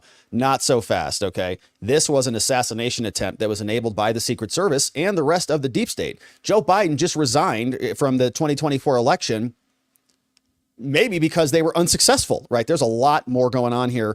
Even AOC is playing the game, though, today. That are happening in about 100 days. So the notion of a report coming out in 60 days when the threat environment is so high in the United States, irrespective of party, is not acceptable. And I think it's very important to understand that. This is not theater. This is not about jockeying. This is about the safety of some of the most highly targeted and valued targets internationally and domestically in the United States of America. So the idea that a report will be finalized in 60 days, let alone prior to any actionable decisions that would be made, is simply not acceptable. It has been 10 days since an assassination attempt on a former president of the United States, regardless of party. There need to be answers. That are happening. She's right about that. Days. Interesting take from AOC. Of course, the question is, why does she suddenly want answers on this? Because she wants to get the basic answers and call it a day, move on to something else. So I want to share this clip from our friend Viva. You know who Viva is. He's right next door on YouTube, on Locals, on Rumble, all the places. He said, this is hands down the most powerful and relevant exchange of this entire clip hearing from Representative Pat Fallon out of the great state of Texas. Here is the representative grilling the director of the Secret Service. Chair now recognizes Mr. Fallon from Texas. How did a 20-year-old loner with a week's notice pick the absolute best location to assassinate President Trump when the entire Secret Service missed it? Director Cheatle, in your leadership, your agency got outsmarted and outmaneuvered by a 20-year-old. Yeah. How can we have any confidence that you could stop a trained professionals from a nefarious nation state? Maybe. Those are absolutely questions that we need to have. I know they're questions, but the fact of the matter is we can't have that confidence. Director, do you have the ability personally, and do you have the authority to beef up security of any of your protectees? Yes, I do. Okay. So were you also aware there was a credible threat President Trump was facing? He was facing a heightened security threat to a foreign adversary? Yes. Okay. So given that there was an increased threat to President Trump's life, was he provided a full security complement akin to what a sitting U.S. president would receive? No. He was provided a full complement of security based on the threat assessment that we had. That's not my question. And the venue. My question is, if he'd been the sitting president, would he have had the same security he had on July 13th, or would have been beefed up? There is a difference between the sitting president. So your answer is he didn't. And continuity of government and the responsibility So he that we did have. not. Okay, there wasn't a CAT team, full CAT team on site. There wasn't counter-surveillance teams on site. But this is the thing. You just said you had the ability to beef up the security. You knew about the threat, and you didn't. And that's as telling as it is chilling. Actually, they seemingly were going to minimize the security. Okay, that sniper team was only recently added. They were going to have no sniper team at all, which means Matthew Crooks, first of all, there may not have been any Overwatch capability to watch over everything, but they also may have had this dude just popping off, right? Just, shooting multiple times. Maybe he would have actually hit Trump or something. So why did they know that Iran was an actual real threat, and then they diminish the security? Shouldn't it go the opposite way if you want to actually protect the protectee? We have satellite images from the Butler Fairgrounds. Have you visited the site? No, I have not. 9 days and you have not visited the site? No. You should have been there that night. Did you talk to the team, the heroes that surrounded the president? Did you call them that night? They were still operational work. So that's an answer is no. Did you call them the next day? President. Yes, I spoke with. You called them the very next day, not the day of, or was it 72 hours after? I don't know the timeline, but I spoke with Okay, them because you're under oath. immediately following. I think it was 72 hours after. You waited 3 days. What is immediately clear is that there are a number of structures that need to be secured. Of these, Director, other than the first, immediate 4, what's the most dangerous site that should have been secured? Because Security 101, you got to mitigate the high ground. Yes. Okay. Do you know what the next most dangerous site, what was the closest structure to the president, other than the 4 immediate ones that you had your counter sniper teams on? There are a number of structures around that event site. You know who the shooter knew? The shooter has visited the site 2 more times than you have, and he had a drone, and he picked the AGR building. So you said, do you remember in an ABC interview you did that you didn't have people on the roof of the AGR building because you were worried about safety because of the slope? I recall that statement. Okay. Lie. Does the Secret Service have written policy you can share with us about slope roofs? No. No. Okay. So why'd you act like there was one? Because she's a liar. Practice the comment on enormous events of enormous national implications when you're ignorant of the facts? That's rhetorical. So here's the thing with the slopes. You go all up to like 1812. You can go to a 112, which is about as flat as you can get without it being completely flat. And you're saying that there was a danger, safety concern there. But the problem is, Director, you put your counter snipers on a 312 roof, which is steeper than the 112. And by the way, the 112 is ADA compliant. You can build a a ramp for a wheelchair on a 112 roof. That's great. I didn't know that, but we were making fun of it, calling it a shower slope, like your shower steeper than that slope. So these are nothing but pathetic excuses. Yeah, and they make no lies. sense, They're and lies. They're lies. Okay, they're lies. She knows they should have had people on there. She's just trying to throw chum in the water to mess everything a up. bunch of cow dung. All the law enforcement I've spoken with over the last 9 days are amazed that the AGR rooftop was not secure. And you want to know why? 'Cause Everybody. It's dangerous. Everybody, every sniper video on YouTube, every ex-recon, special Delta, whatever, all of them. Like, I can't believe this. I have never had any long gun training in my life. I own an AR-15, and last time I shot it one time my whole life. It was 6 years ago. That is until Saturday, where we recreated the events in Savoy, Texas, where we recreated what happened in Butler. I was lying prone on a sloped roof at 130 yards at 6:30 at night.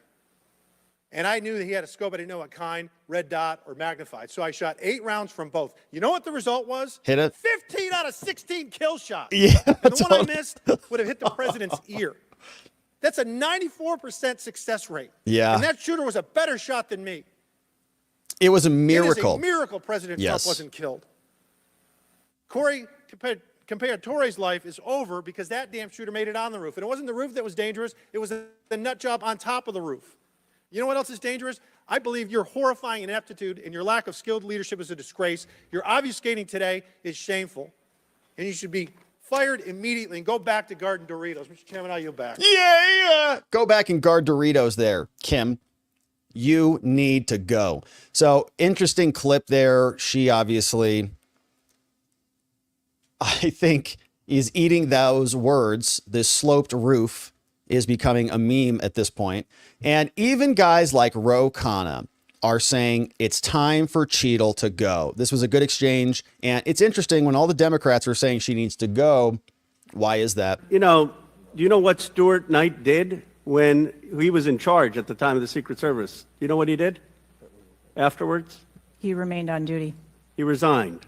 He resigned. And Stuart Knight was not a Democratic appointee or Republican appointee. Look, I'm not questioning your judgment. I just don't think this is partisan. If you have an assassination attempt on a president, a former president, or a candidate, you need to resign. That's what Stuart Knight did. He was a Republican appointee, and he took responsibility. And I think you need to reflect. This is not a question of you. It's a question of the American people. You cannot go leading a Secret Service agency when there is an assassination attempt on a presidential candidate. Yeah, it's insane. I would say that about anyone who is running. And so I guess my question to you is, what's the difference between your position and what Stuart Knight did? What I will tell you, sir, is that I am He had dedicated integrity. to finding the answers He had integrity. to I what know. happened. And like every Secret Service agent, we don't shirk from our responsibilities. I will remain on and be responsible to the agency, to this committee, to the former president, and to the American public. Yeah, I'm going to stay on, Ro, and you better be very careful, okay? Or else I'm going to be in charge of your security too. We're going to secure your next event as well. So she's not going to go anywhere, I don't think. I think she'll stick around.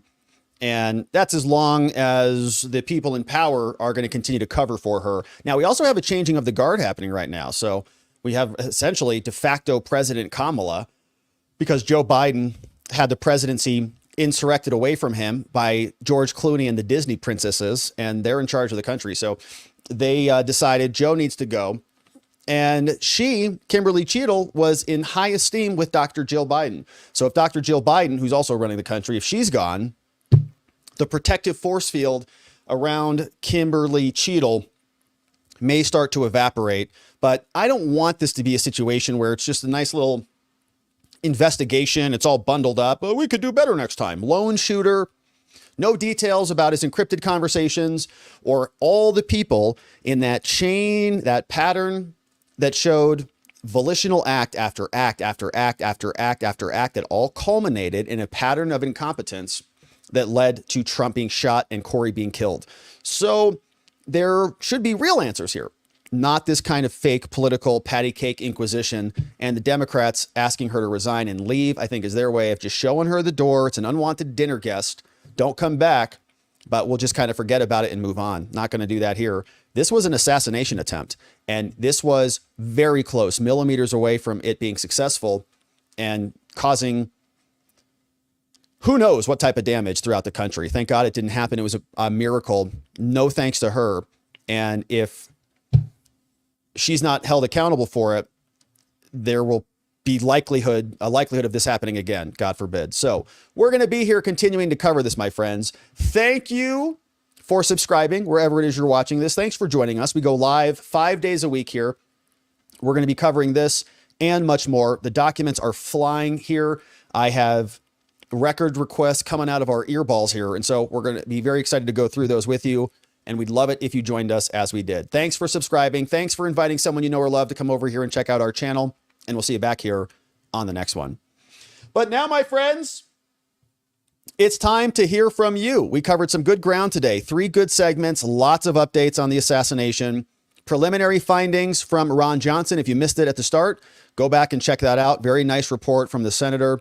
We also had a whistleblower from Chuck Grassley was out. He's sending in records requests. Mayorkas is a liar. And we also had the Secret Service director get investigated today by Congress.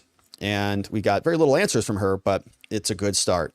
But now, my friends, it's time to hear from you. And let's see what you say about all of this. Of course, we are going to see who's joining us on YouTube with these very generous and incredible donos and super chats. Thank you for sending these in, my friends. Super appreciative of those. We're also going to see what's happening at watchingthewatchers.locals.com in our members only after party as well. And so it's a beautiful Monday, my friends. What do you guys say about all of this? We got Tony Hay Munkets. What's up, Tony Hay? Bringing in 10 new membos. Thank you, Tony Hay, for doing that. And we have, I think, Donuts in the house. Hey, Donut. What's up? Donut Mind Me's clipping for us on the tubes.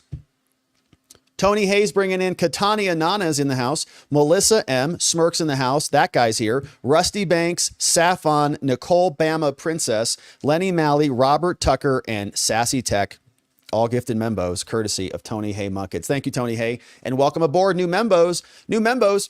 Grab the morning stream. This morning, we had a great talk about Joe Biden's departure, and it was fun. This one from Jeffrey Adams says, breaking. The Supreme Court orders New York to respond to the Missouri lawsuit over Trump's lawfare this week. Oh, yeah, that is good news. That's from Andrew Bailey, right?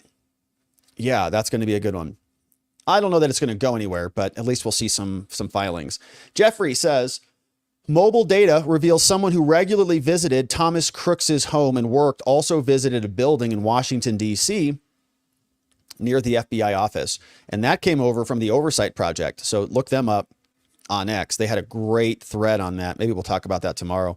Hey, John Libby. Hey, Rob. Great show again. Thanks, John. Thanks for joining us. Says, if Joe Biden is leaving due to mental handicapness, who is going to verify all the boxes getting packed up? That's a good question. Yeah, to make sure there's no classified documents in there or something like that. Who's going to verify anything for Joe? Did anybody even verify his signature on his exit? Good to see you, John. Yeah, I don't know. Probably his staff. And then maybe they'll include some classified documents in there again. Hey, what's up, John Elliott? Became a new membo. What's up, John? Thanks for becoming a membo. Grab that morning stream from this morning, and we'll see you tomorrow on the members only stream. This one from Dennis. What's up, Dennis? Says, scuttlebutt. The shooter, quote, suffered from gender dysphoria nestled between counseling parents, plausible but unconfirmed by the legitimate media. Any way to confirm or deny? I've heard, no, I don't think so, ultimately. I mean, the guy's social media or the gal's social media has been completely scrubbed. And we don't have a lot of good official details from mostly anybody, but I did hear reports about both parents were counselors. I've seen that in a couple locations now, and that's an interesting one. What is that about? Yeah, and the comments from the classmates and stuff, I'm skeptical about it all, but interesting. Thanks, Dennis. Little Rock, membo for 4 months, says an attorney in Arkansas, Arizona, and Tennessee here. Love your show. Man, shout out to all the attorneys out there, especially in Arkansas and Tennessee. I got an Arizona license and a California license. So you got me beat by one state. Nicely done there, Little Rock. Adam M says, The 51 losers letter was approved in 6 hours, though. That's right. Remember that? They did. Yeah, they ran that all the way up the chain at the CIA.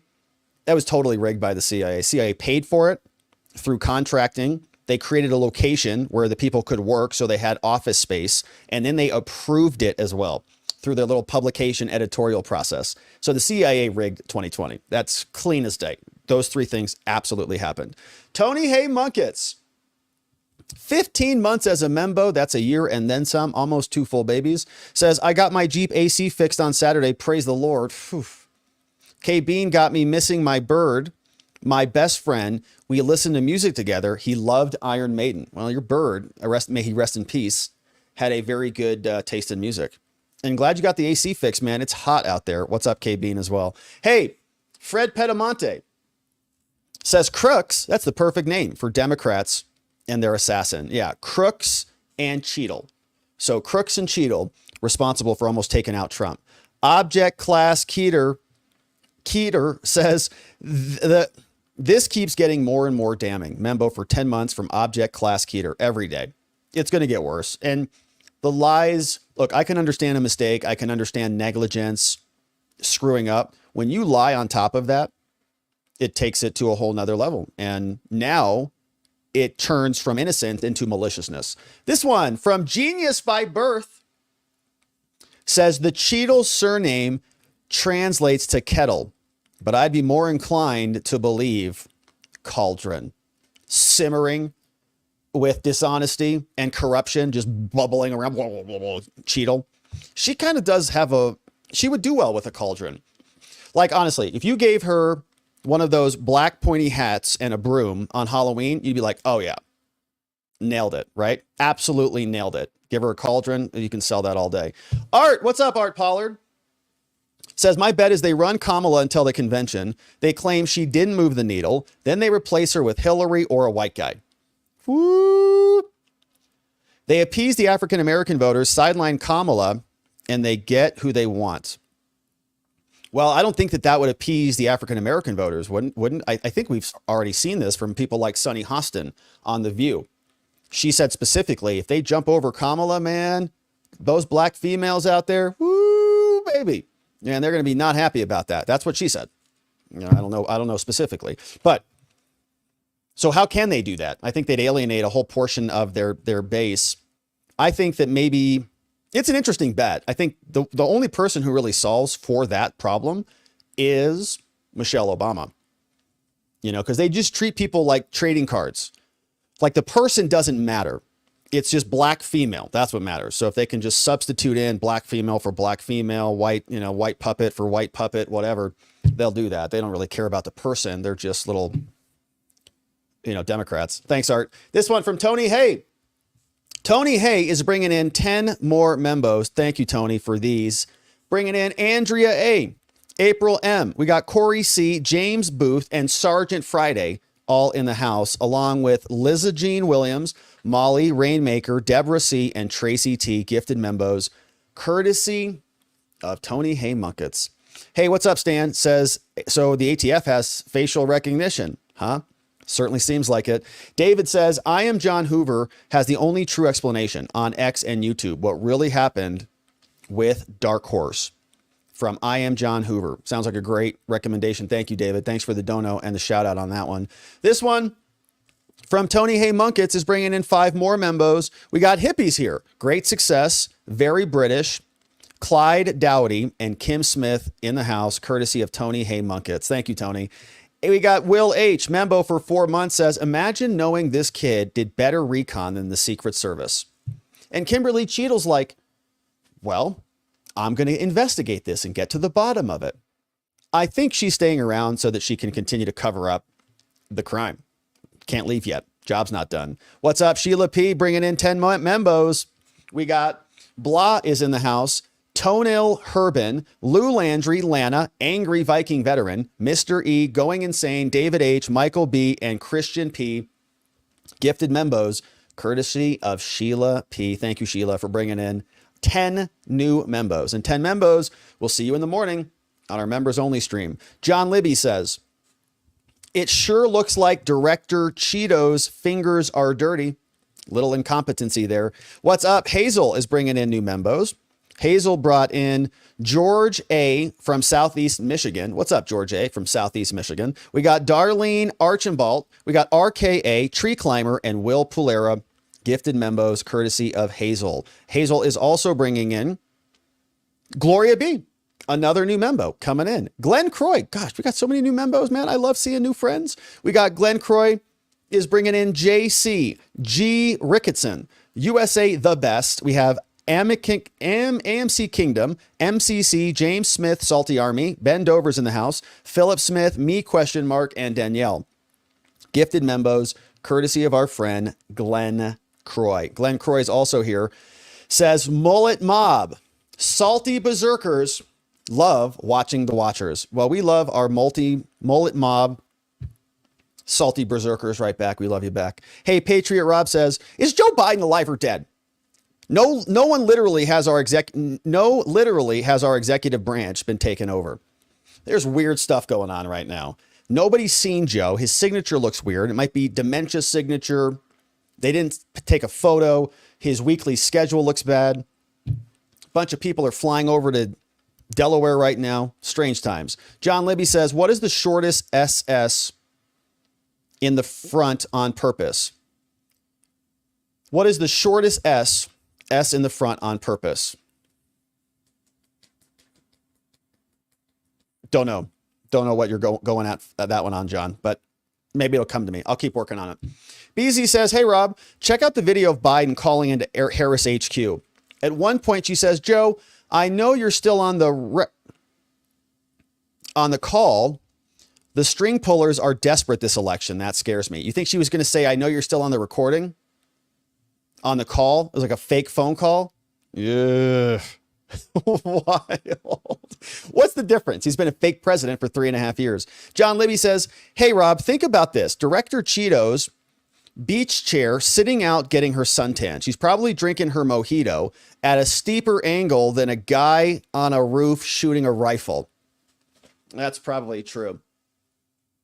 It's like, hey, Kimberly, when you're on your couch, okay, shoveling ice cream in your face like this,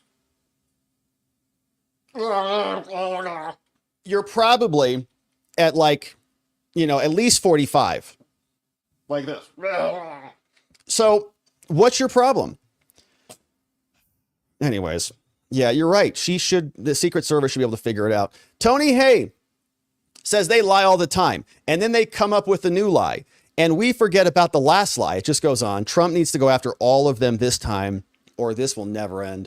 I'm with you on that, Tony Haymunkins. I think the people who broke the law should be prosecuted. It's not retribution. It's not revenge. It's no one's above the law.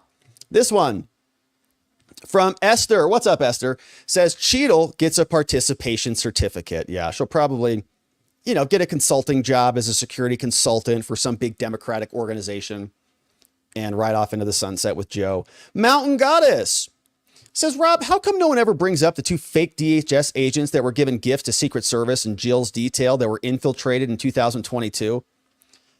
You're right about that. We covered a little bit about that. That was a weird thing. I remember those 2 guys. I was checking out the court docs. One was Pakistani intel. No one ever talks about this. That's wild. You know why no one ever talks about it? It's because it's so embarrassing for them. We talked about those 2 dudes. That was a wild scene. They were fake government agents for a long time. I can't remember the names of those 2 bros, but wild. Yeah. So what if that's happening right now? Mountain Goddess, thanks for the great dono and the great reminder. You guys remember that. We talked about that here. Will Crump, radio comms are gone. This stinks of a cover-up and culpability. I completely agree. You don't have radio from your assassination in 2024? Okay. Hey, this one from Frou Featherstone says, let me guess. Something happened to all the video files and both guards nodded off just then. Totally coincidental. Yeah, something happened. Guards fell asleep and then the computer just rolled out the window into the sewer. I don't know how that happened. Strange coincidence. Weird. Thanks for that, Frou. Cats R Us says, we need to get her encrypted texts. Yeah, that was another interesting exchange. Some representative was asking her, do you use encrypted apps when you communicate? She's like, yeah, sometimes. We have this one from Swede for Trump says, MAGA from Sweden, baby. God bless you all. great Trumpers. God bless you back. Thanks for sending some support from around the world. We need it. Thank you, Swede. Cats R Us says, we need those encrypted messages from Cheatle and her colleagues. According to Mr. Burleson, that's a federal crime. Yeah, it sounds like she was trying, we have open records law and stuff that you're supposed to keep officially on the books. She's doing stuff off the books. Why is that? This one from Sheila. Thank you, Sheila. Says, Cheatle is a liar and completely incompetent.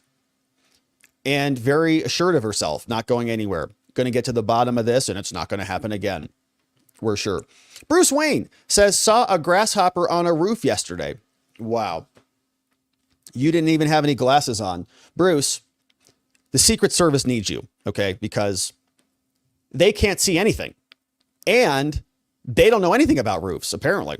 So we need you, sir, to go protect the president because they can't do it. This one from Joe says Biden might be gone. He did a call-in with Kamala Harris, strangely coherent, spoke well. Kamala then, when introduced him, slipped and started to say recording. Wild. I can't wait to listen to that clip. Hey, what's up, Jack Mack? Thank you, Jack, for this nice dono. Says, we don't need the FBI report for her to answer most of the questions. Some of the questions are related to their own planning. It's a question about what you did, though, Kim. She had 9 days. I'm so tired of being stonewalled at these congressional hearings. I know. We were contemplating streaming it. I had another interview today I did with Blunt Force Truth podcast, which will be out at some point. So that was a lot of fun. But I was watching it thinking, should we hop on here? It's like, all right, look, it's a lot of the same stuff. She has like 4 lines and doesn't give us any new information. So we hit the highlights here. But I agree with you. I think this is a pretty big one because we might actually have some subpoena power, right? If both sides, if both Democrats and Republicans are going to be in on this, they might actually have to start giving some answers. Or maybe not. Maybe they're just going to try to run the clock out until the election. Trump will win theoretically. Wild. All right. Yeah, this could go a number of different ways, but not answering questions is tiresome. I agree. Thank you, Jack, for the nice one. Patriot Rob says the argument is completely bipartisan because Democrats look for protection as well, and this is not her first screw up. Yeah, I think that's probably right. I mean, they also don't want to be executed. But I also have some doubts about their motives. I have some doubts. Sheila P, 10 membos. Thank you, Sheila. Super generous. Look at this. Johnny Appleseed in the house. Bills, Streets, Kay is here. Alphaneer. We have Shrunken Appleheads joining us. Tom H, Charles H, Covenant Zoa Girl, Late Nights with Michael Miller in the house, and Tammy Robinson, all gifted membos, courtesy of Sheila. Thank you, Sheila, for bringing in some new friends.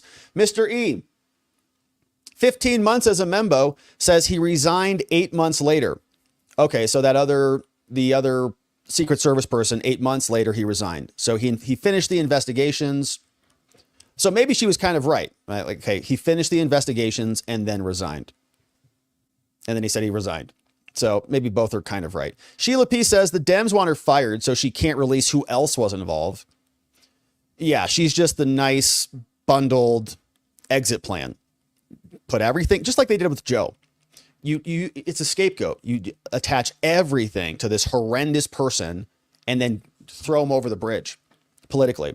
And then doesn't come back to you. You're like, who? Joe who? This one from Bruce. What's up, Bruce Rice? 10 membos. Thank you, Bruce, for bringing in 10 membos. J.A. is joining us. Rocco Rockwell, Salty Vet Dad, LER's in the house, Valerie W, High Definition, Suzio, Wendy Kennedy, Patty, and Charlie T, gifted membos, courtesy of Bruce Rice. Bruce, thanks for doing that. 10 new membos, welcome aboard. And Poppy, man, Poppy, thank you for these. 10 membos coming in. We got Tony B, Miss Wheezy, Amanda F, Azure Sky, Tina C, NGD, Egyptian Princess, Jack Jace, Julius VC, and James C, all gifted membos, courtesy of Poppy in the house. Thank you, Poppy, for doing that. And new membo friends. We had a great stream this morning, so check that out. And join us tomorrow morning for our membo stream. And thank you, Poppy, for doing that and for being a membo. Troy Hargrove, 1 month as a membo, first month's the hardest, gets easier from there, says, look at Jill Biden's signature. Sure looks familiar. You think Jill signed that paper? Esther is here. Says, completing Kamala's sentence, what can be unburdened by what has been, is empty and it takes no lessons into account, offering no hope or understanding. Yeah, it's just kind of a useless platitude. It means like the future will be different from the past or something. Yeah, all right. So like a new day kind of a thing. Great job, Kamala. You're very poetic. Well done. Now we're all going to be burdened by you. Thanks. All right, what's up, Esther? Thanks for that one. Bubby's Latcase. What's up, Bubby's Latcase? What a nice dono. Thank you for this. Says, my son, who is a city cop and trained in SWAT, undercover and sniper, is often called upon by various Fed agencies to help out. So that it sounds like that's exactly what happened here. And my question to him would be, you know, what kind of duties? Like, is he responsible for being a counter sniper at Secret Service events for presidential candidates? Is that a common thing? Like, I have no doubt that they help at other high profile events, but when a presidential candidate is speaking, are they also doing those? And how are they vetted? You know, does the Secret Service check their personnel records? Okay, can we see your sniper team? Just give us the names. Like, that's fine. Give me the names of your sniper team so we can just vet them to make sure they're good. Secret Service vets them. Oh yeah, these guys are good. Perfect. Do they do that? I would imagine they do. And can comparator sue the federal government? So I would say, yeah, civilly, he should file a lawsuit. I don't know if he'll win anything, but yeah, I would say that the government had a duty of care to have a safe venue, and they were at least negligent in creating that environment. And he had an expectation that the environment would be free from bullets in the head.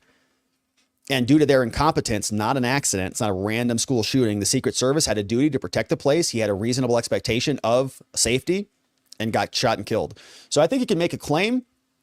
The government will say they're not responsible for that there was, I don't know, maybe no foreseeability on this, but I think that there was. I'm not a civil lawyer at all, but so talk to them about it. But, you know, I would certainly say that the government had a duty that they breached, and there should be repercussion for that. So thank you, Bubbies, for the nice dono and for the nice comment, and shout out to your son. Maybe this would have been different if he were there in Butler. What's up? This one from Newt Gadget. 10 membos, Newt Gadget. Cameron Strife is here. Mark James, Paul Engelbrecht. What's up? Wade S, Andy C, 655 is in the house.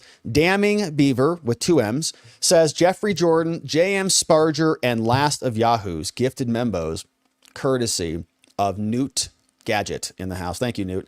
Hey, what's up? Carlos became a new membo. Thank you, Carlos, for joining us as a membo on the YouTubes. Grab those membo streams. Charles Gent says there's some interesting audio analysis of the shots. On that same line of sight, there are other buildings even further out that match some of the analysis coming out. It's just interesting. Stay informed. I'm with you on that, Charles. I think it's perfectly appropriate to explore these things. I think there's a lot of people who come out and say, 2 shooters, what are you, a conspiracy theorist, or you're irresponsible, or 3 shooters, you're irresponsible. No. We're allowed to talk about stuff and to explore these ideas and to be wrong about stuff. That's perfectly okay. People trying to stop that conversation and to stop that unpacking of the truth are the censors, and usually the cheaters and the liars. They're telling you, don't talk about this. Wrong. We can talk about it. And I'm happy to be wrong about it and happy to change my opinion 50 times based on the evidence. But we need to continue to talk about it and ask those questions. The people who want us to stop want us to not ask those questions. Pam Ronning says, highly recommend I Am John Hoover for shooting analysis. Sounds like a great recommendation. I Am John Hoover. So check that out, my friends. Lots of great stuff out there. It sounds like a good one. Thank you, Pam. Tony Hay Munkets says, hey, it's the Munkets in the house. Good to see you, Tony Hay. RAS Illusions, membo for 4 months. Good to see you, RAS. Been a while. Says, the D has to be removed from governance. The Democrats need to be booted out. Trump comes back in and wins. Scott is here, says, Crooks and the DHS trained at the same gun club. I saw that story too, and I think that was from the Oversight Project, right? Saying that they might have been there. Maybe it wasn't them.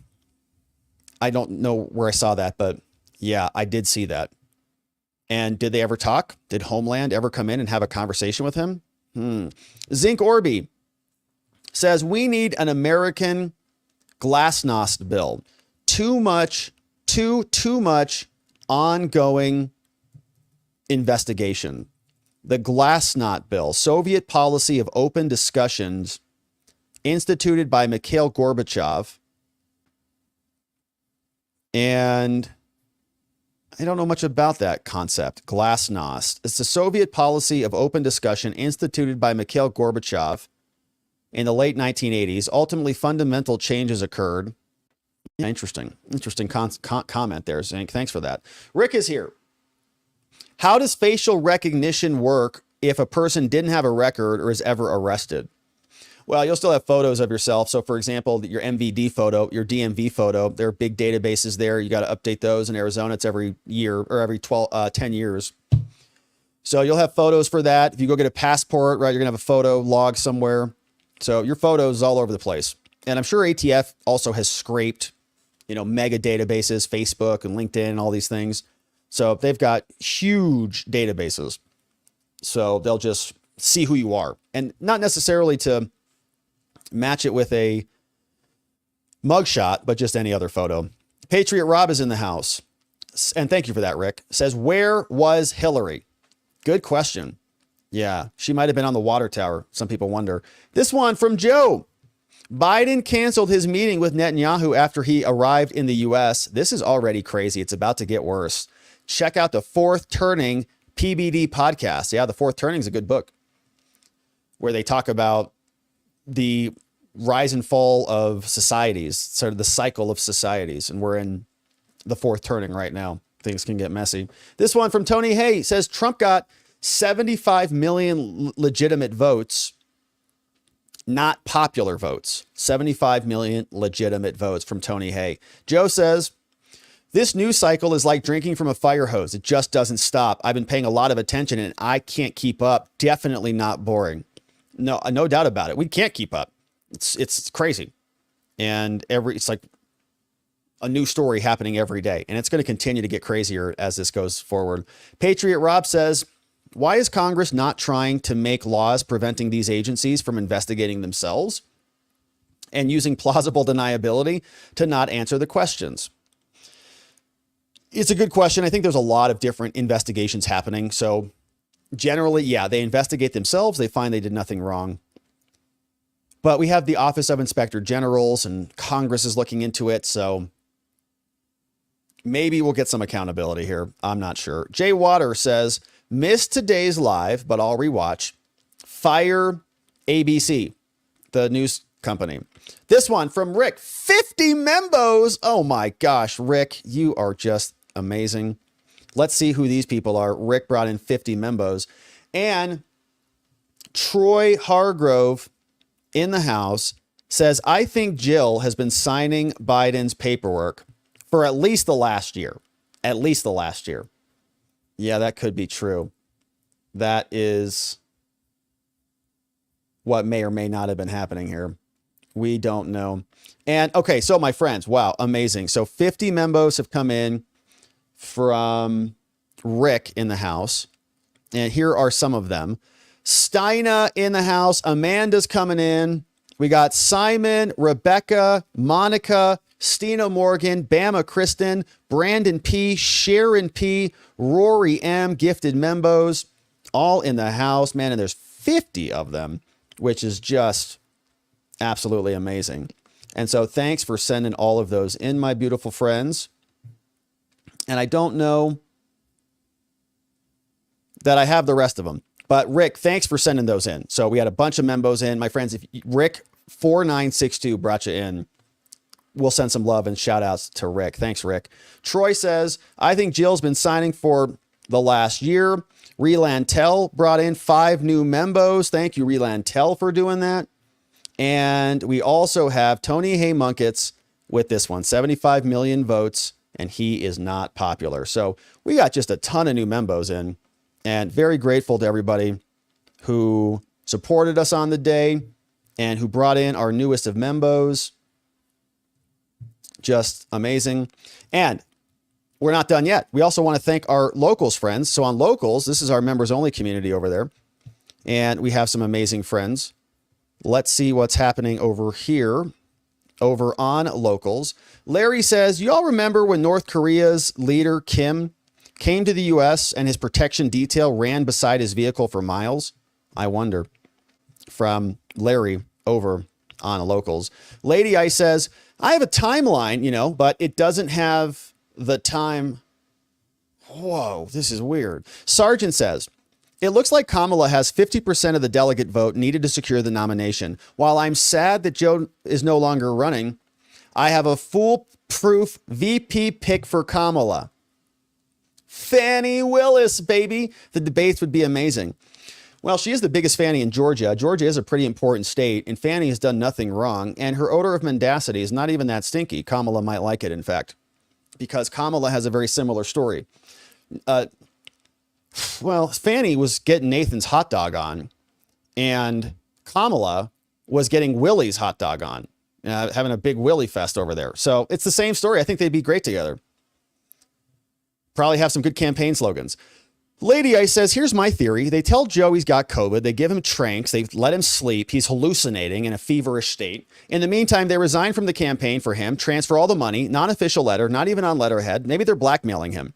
In the meantime, they're burying Joe with total incompetency. So the Secret Service director is a total loser. So the House wants her gone. So when Joe wakes up, he's mad. Doesn't even try to get back in the race. Or it's the 25th with no pardons. It's a good theory. Christina, what's up, nephew Waylon? What's up, Waylon? Thanks for watching the show with Aunt Christina. Hope you guys are having a beautiful Monday and an amazing start to your week. It's going to be a great week. We love Waylon and Christina. Knox says, defense attorney in Texas says, happy Monday, all. So this nerdy kid rode a bike, drove a car, carried a gun, carried explosives. Shaking my head. Indeed. Former says shell casing. Shell casing. At least Johnson is listening to me.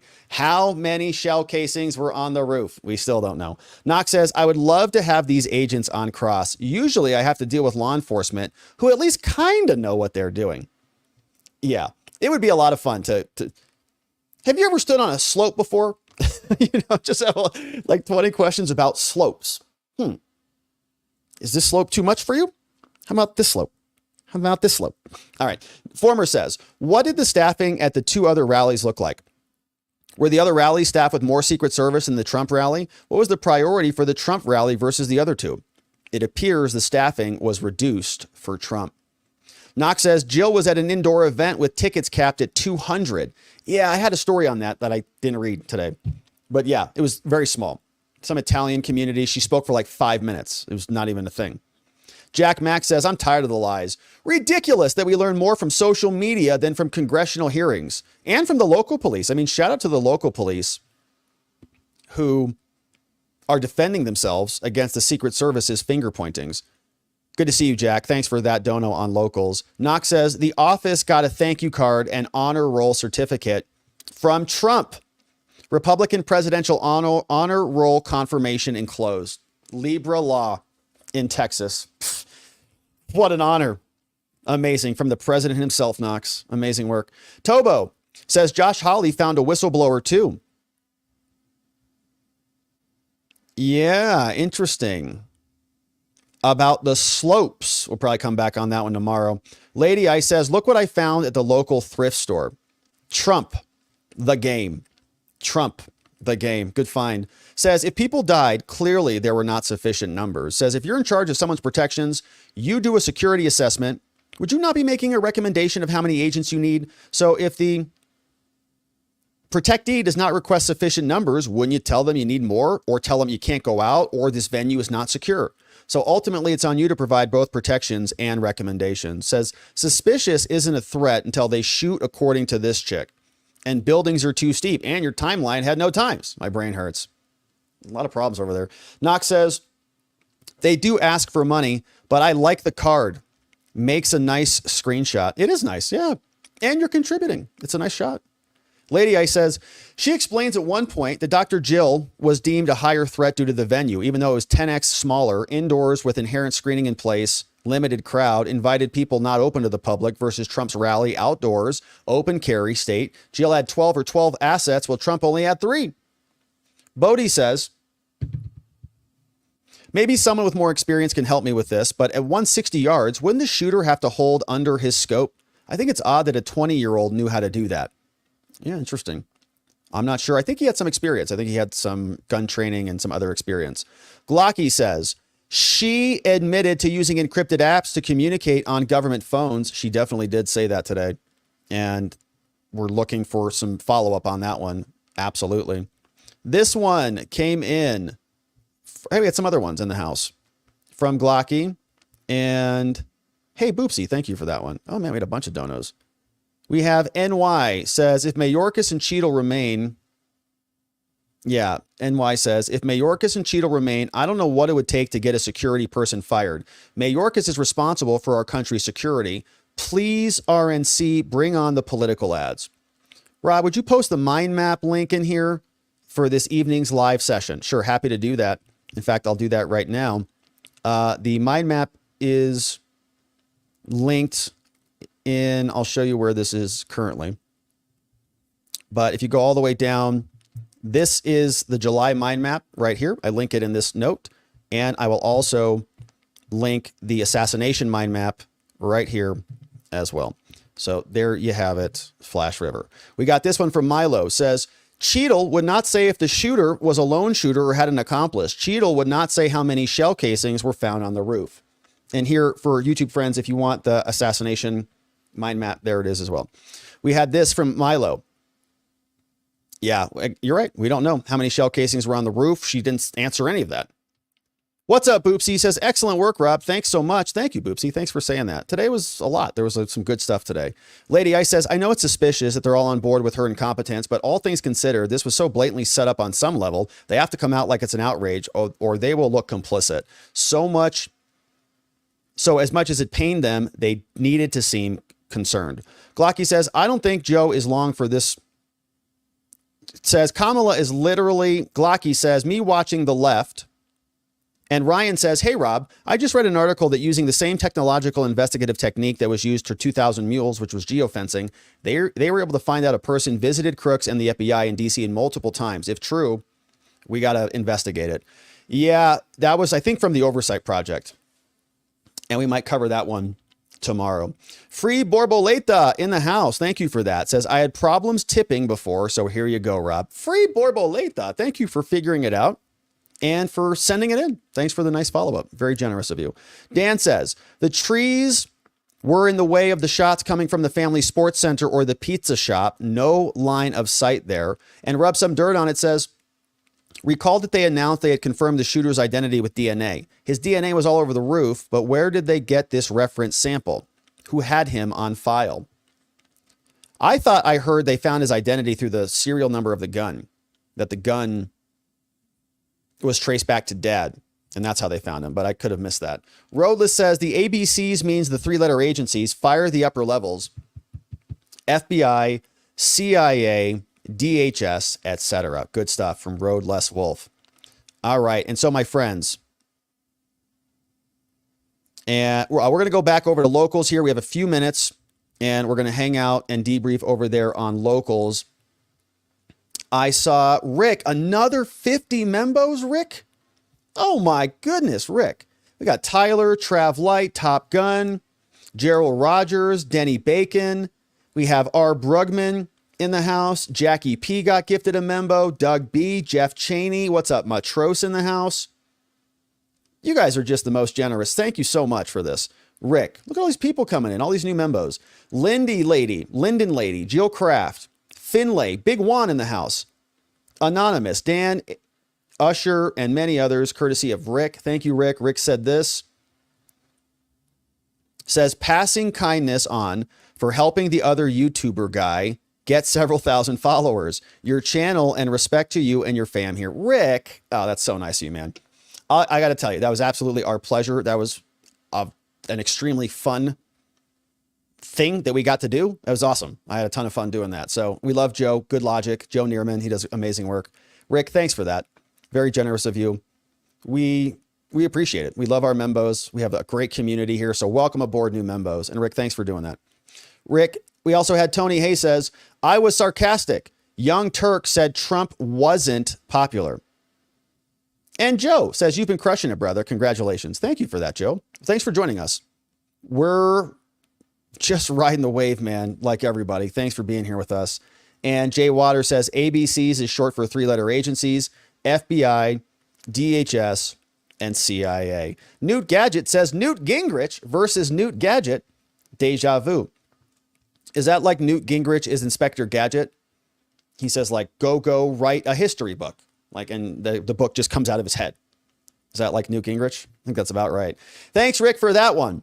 And so, my friends, my gosh, we had so many great comments and donos in the house. We're going to say what's up to our friends on X very quickly. Go say hello to locals very quickly before we wrap it up on the day. Man, we had some great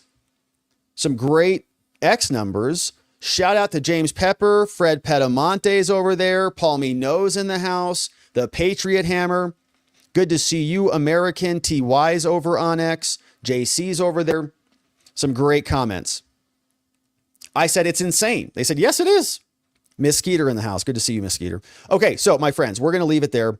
We are going to go over to locals and wrap it up on the day. I want to thank you so much for joining us here. We are going to come back tomorrow to get into all of this again. And in order to do that, we're going to need to see you right back here so that together, with your help, we can shine that big, beautiful spotlight of accountability and transparency down upon our system with the hope of finding justice. Make it a beautiful night, my friends. Sleep very well. We'll see you right back here tomorrow. Bye-bye.